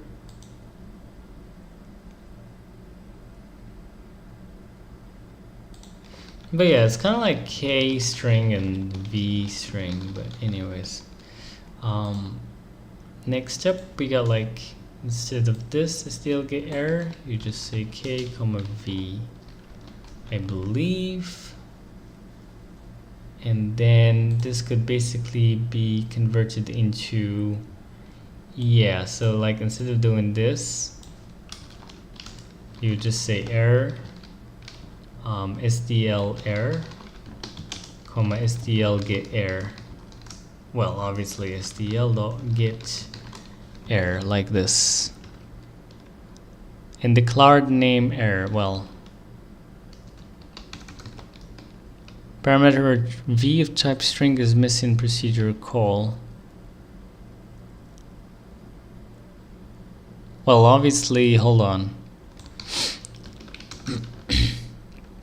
This gotta be last to string. Can I just say like string though? There you go. That works. And yeah. Though I don't think we need this. So we're good. Yeah. Now, else, I could say here, well, error, too simply, and then the K is load shader and fail to infer shader stage, too simply. And then here we pass in the lock, and there we go. All right. I guess we could go to the next thing. So that's the infer and the shader part. And in fact, you could even put this thing in its own kind of file, like infer shader proc.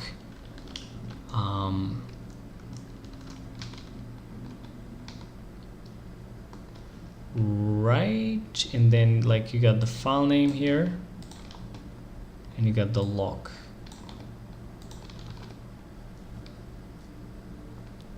And stage contains vert frag, and it gives you back like a stage or SDL.GPU shader stage. Finally, just return the stage. And that's your infer shader function. Next up, you got like stage is infer shader. And the file name and the lock,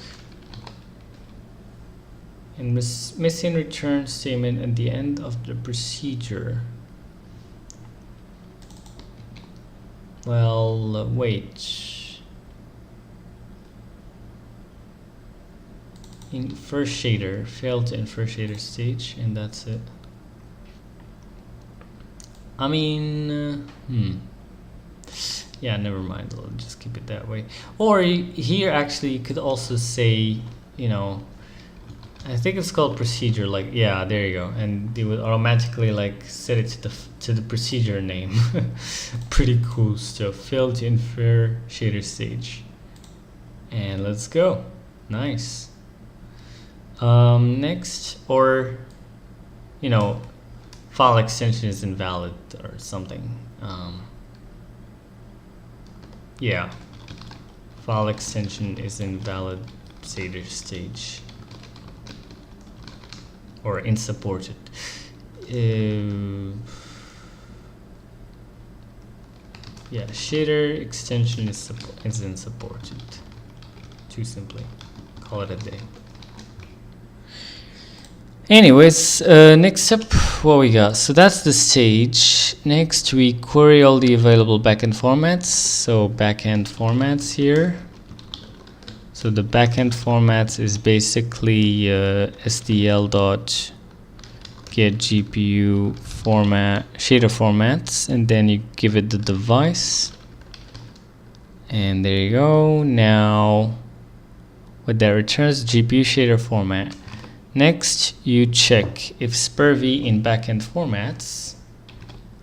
So if .SPIRV in backend formats like this, then you're basically running Vulkan or whichever other target backend that uses SPIRV, and the format is .SPIRV. Well, SPIRV. Well, hold on. Like this, and next you got the entry point, which is equal to main, and then the full path. But hold on, so the format here, well, what this returns exactly? GPU shader format. Okay, so GPU shader format. Wait, format. How do you do this? I think GPU, well, SDL.GPU shader format, right? And then entry point, I think it's probably a C string or whatever.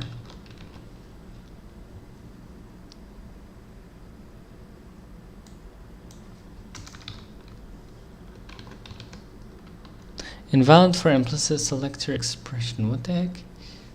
Oh yeah, I forgot. So you gotta do it this way. There you go.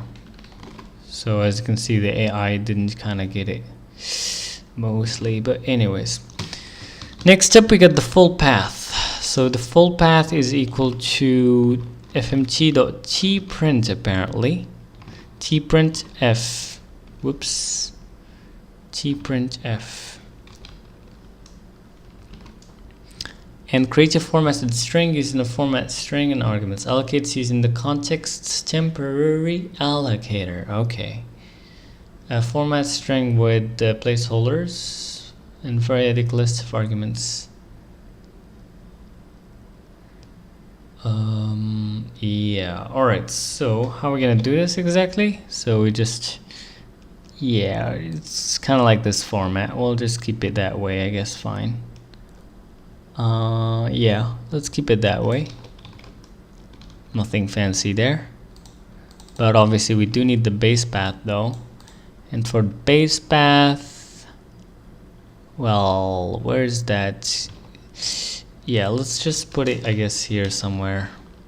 So the base path is basically SDL.get base path.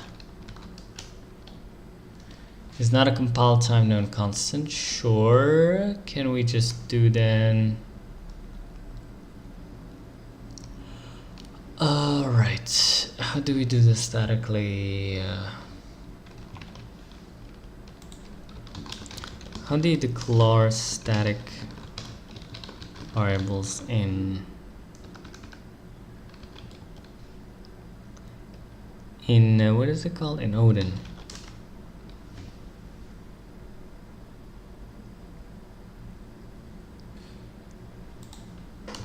I meant variables in the global scope.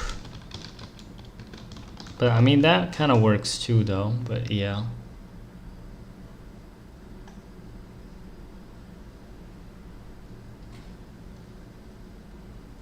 Yeah, I mean, I guess you could just say equal like this. Yeah, there you go. So that's how you do it. So base path, that, and then the shader file name, which is basically just file name in my case. And then the full path obviously gotta be right now a string, and boom.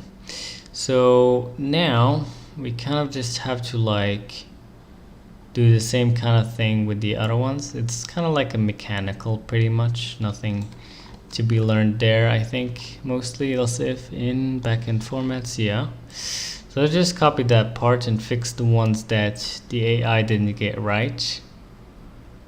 So obviously, let's just grab the file name here. File name.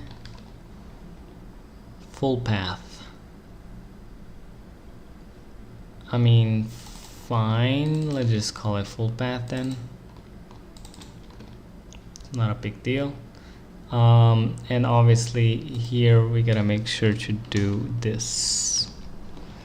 I'm not sure if there's like a more Odin way of doing this. I feel like that's the case. Definitely, but yeah. And yeah, that's basically it, I believe, in recognized backend formats. So format entry point and full path. What should we call this though? Call that though. What a function. Suggest a name for a struct that contains those 3 vars.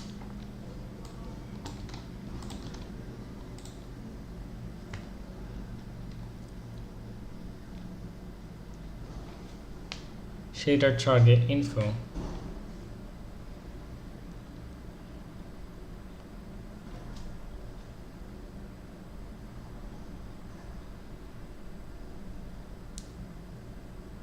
Oh, really? That's interesting. Alright, let's just grab that, I guess, and let's just do something like this. So that's a struct, SDL, GPU shader format, C string, and the string there. Next, we're gonna grab, so, yeah, what we're gonna call the function though? Like shader target info.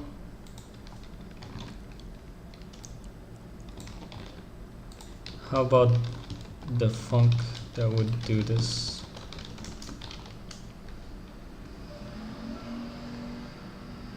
Resolve shader target.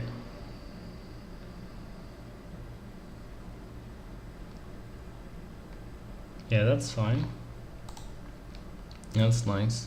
So resolve shader target, okay. So resolve shader target proc shader target info, and let's go. Now what's going on here exactly? Spurvy in backend formats. Oh well, hold on, grab this, put it here. Now obviously we're gonna grab the device too. So SDL GPU device. And what's going on? Format. Well, obviously, well, let's just create that shader target info. Well, hold on. You gotta actually do it this way. So this way, no need for the semicolon there. And now I gotta kind of do, I mean, is there no using there? Ooh, I guess that works, I think, which is nice. And then the file name, obviously, right? Yes. But wait, resolve shader target, full path. Fine. So let's just grab the file name, fine. I'd like to cache later on that some of those things, but anyways, it doesn't matter now. Cannot convert. Alright, well, for that part, I'm just gonna say, I guess, error. KV, and obviously here we're just gonna say procedure or something, procedure. The value is, I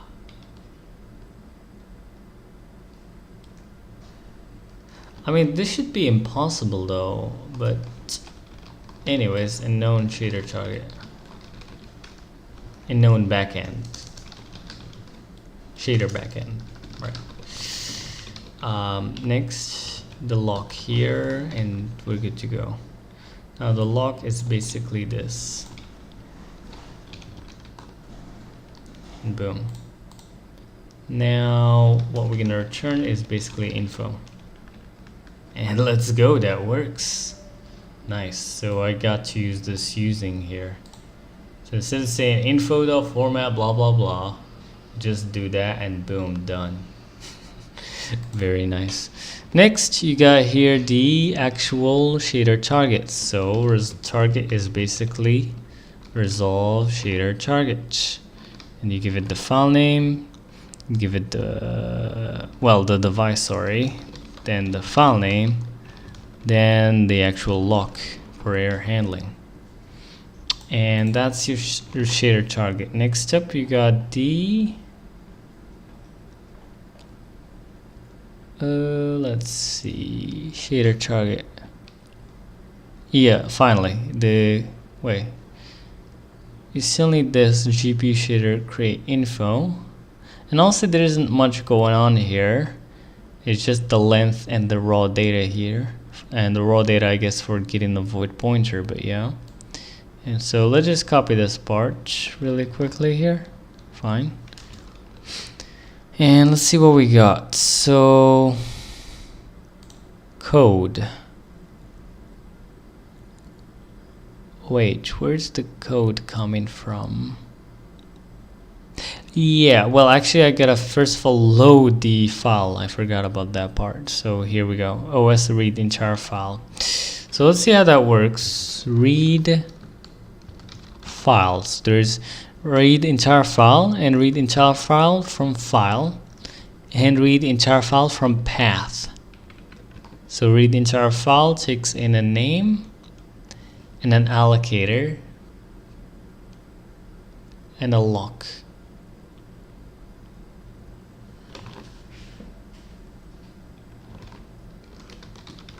Interesting. Alright, so we're gonna get the file path. So basically target the file full path, or you could also say using target, and you could probably right now drop the target there, but no need, I think.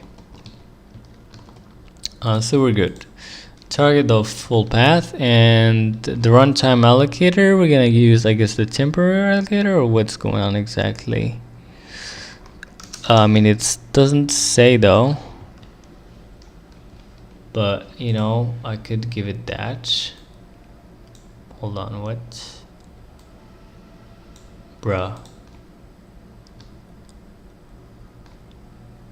So read entire file.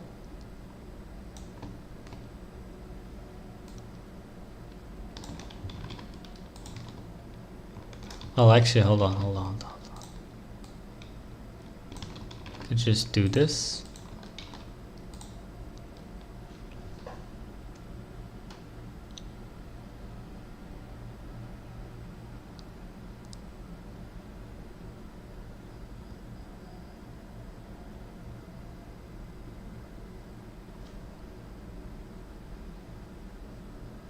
Okay, so automatically, gotcha, read entire file data, comma, okay.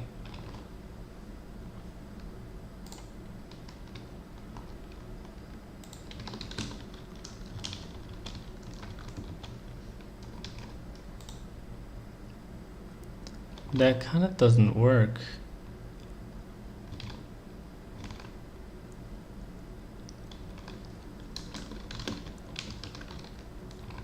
First, delete the data. Yeah, that's weird.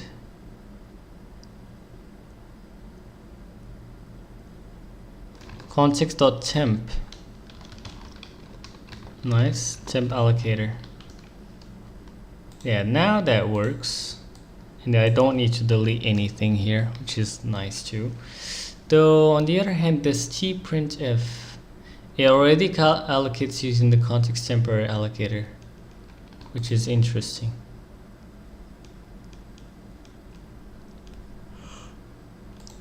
Alright, cool. Cool. Let's go to the next thing. Key to take away for shader loader.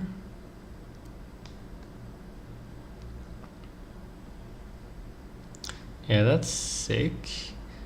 Though I believe there was something about like temporary allocator in the example. Hold on.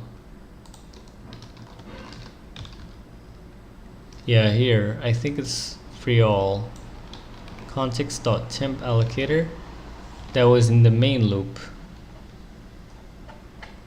Wait, so the main loop, then I guess maybe you're supposed to do this. Free all will try to free reset all the memory of the given allocator if the allocator supports this operation. So essentially on the start of every frame we reset the temporary allocator, because we use it for the names and all sorts of cool things there. But we kind of gotta be careful to make sure to not like store those more than their lifetime, but should work out for now, I guess.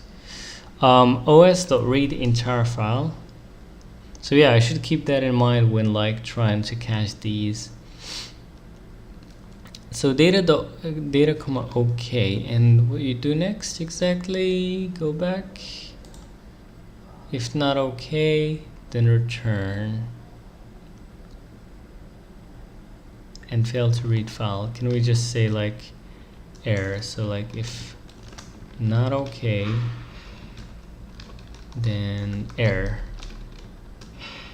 And the key as always is procedure. Next is the message, which is in our case, I mean, is there a way to like grab some more information about the error when it comes to OS read the entire file or whichever?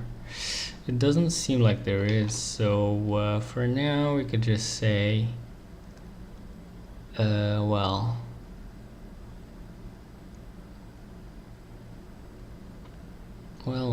couldn't load file, I guess, or failed to load file, right? Failed to read file, fine.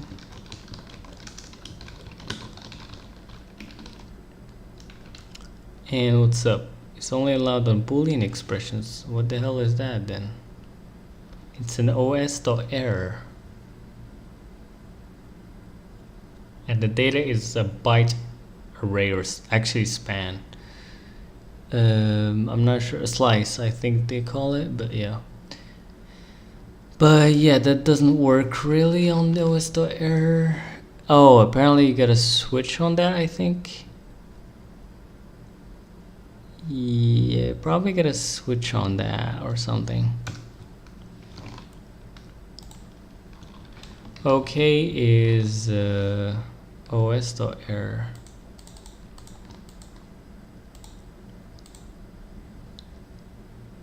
I mean, hold on. What if I just do this?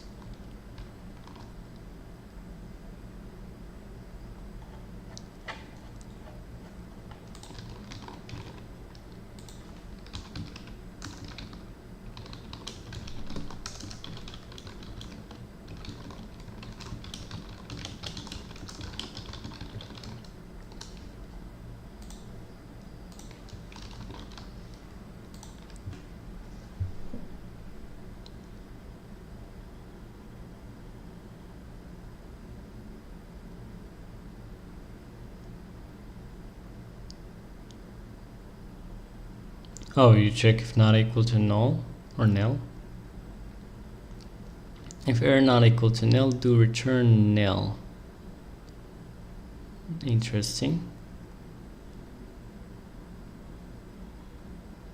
Yeah, so you could just say equal to nil and call it a day. Alright, let's do that for now. So if, or we could just like use SDL load file in fact, but anyways, that's fine. So how are we gonna do this again?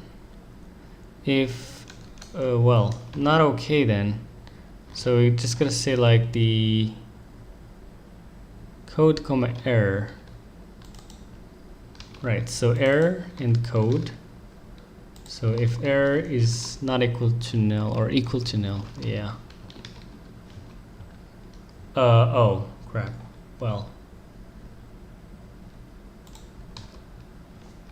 Well, I guess let's call that E.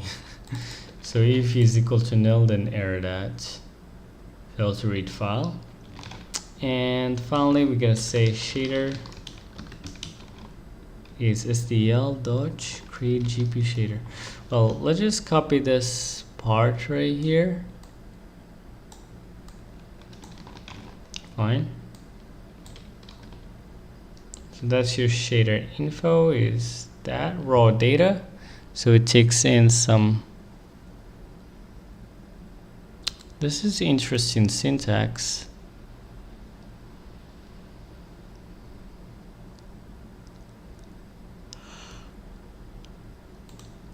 Alright, it got length and the entry point, the format, the stage. Is there anything else we're missing here by any chance? Well, there's obviously the number of samplers, etc. Bruh. So yeah, let's pass that stuff up. So sampler count is equal to number or sampler count. Should probably rename that to match, but anyways. Storage buffer count is equal to storage buffer count, and storage texture count is equal to storage texture count. And yeah, now create the GPU shader.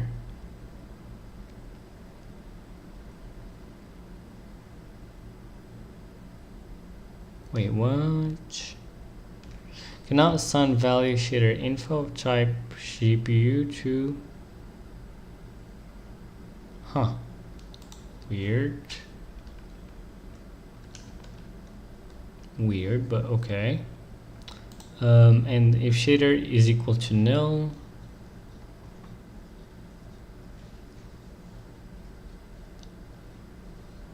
then just do something similar to this, I guess. Fail to read file, fail to create shader. Too simply. Comma lock. And finally, we just return the shader that we have just created. And boom, done. Now that's that. I guess now next what we do. So now what we're gonna do is load some shaders. Now for that, I'm just gonna like clone this kind of examples, to be honest.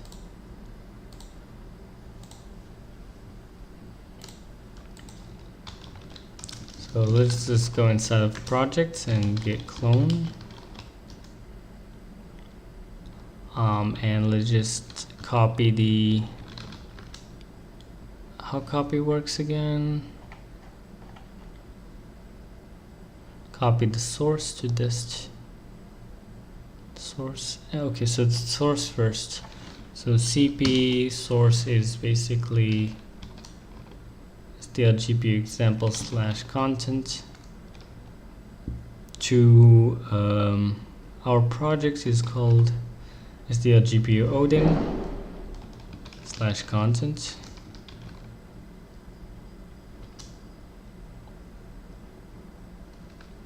Well, -r obviously. And let's see if we got those now. And boom. We got all those example stuff, which is nice. So now we could just go to where is it? Yeah, let's go back to the example now. Where's the example? Here we go. Basic triangle, and we're gonna load the shader raw triangle.vert and solid color.frag. So where are we gonna do that? We're gonna do that outside of the main loop, obviously. So we're gonna say, what they called it, fragment. Okay, so vertex shader is basically load shader. The device, the file name is triangle.vert, I think. Raw triangle.vert.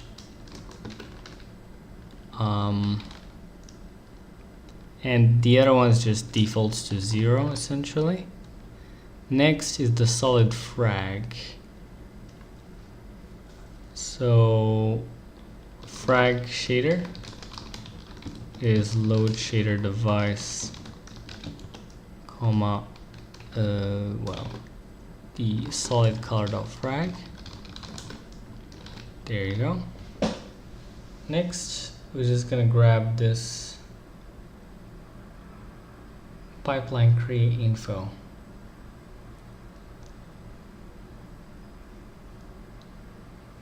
Honestly, let's just kind of generate it really. Hold on, let me remove this part. And yeah, let's just give this to the AI now and just tell it to generate the rest, which is basically this part kind of, or yeah, let's just tell it that. Translate the rest of the example.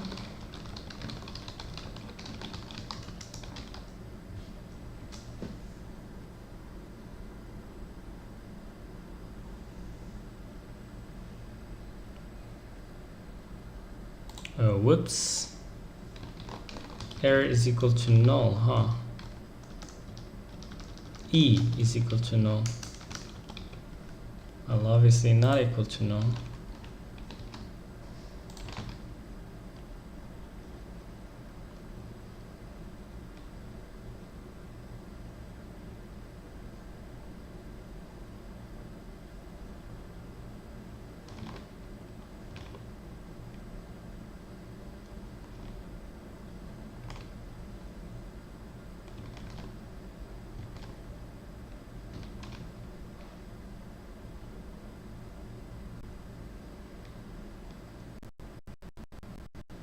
Small v orbit down.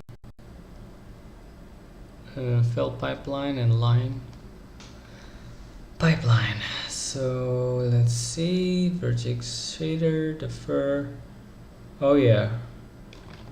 So for that part, yeah, let's add it. Make sure to add it. So we're just gonna put these inside of one block. Then we're gonna say defer.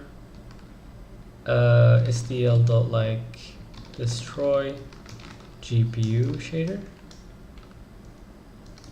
Wait, what is it called? Release, not destroy. Release GPU shader. So here we got the device and we got the vertex shader. And then we defer SDL release GPU shader. The device, comma, the GPU shader here is a fragment shader. And then we create basically the pipeline. And the pipeline is just this stuff really. So SDL get GPU swap chain texture format. And in the declared name, I'm sure actually.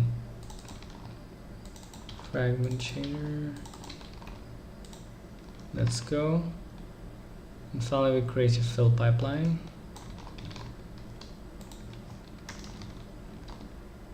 Though actually it just, I mean, I think it's probably default fill already, so no need for that stuff. Probably. Next we got here fill pipeline. So fill pipeline is check P pipeline create info. Well, last time, yeah, there you go. And then release GPU graphics pipeline. Well, not here. So that's why we gotta have like the pipeline outside of here. So like fill pipeline. Let's just call it pipeline though. So GPU dot shape pipeline. Wait, sorry, SDL dot GPU pipeline. Graphics pipeline to be exact. And then we're just gonna defer here. right? So defer pipeline, and then here we're just gonna set the pipeline to batch. So cannot assign. Yeah, hold on. We gotta add a pointer here, obviously. And yeah, that's batch done. Now finally, we just gotta use that swap chain. We've gotta bind it, and then we gotta set the GPU viewport and set the GPU scissor. And we draw GPU primitives. All right, so let's just do it ourselves. It's simple. So after this, you could just say SDL dot bind the GPU pipeline and the render pass, then the graphics pipeline, which is our pipeline here. Next, we got SDL dot draw. I think GPU primitives, right? Yeah, GPU primitives, the rpass here, and then the number of vertices 3, the number of instances 1, 0, first vertex 0, and first instance 0. And now, and boom, we got a triangle. Lovely. So I think at this point, I'll probably stop the stream here. Instead of black though, sorry, like red, let's go with something else. 0, 1. That's a nice color. There you go. But yeah, I think I'll stop the stream here at this point, and we'll continue tomorrow. See you later. Goodbye, everybody.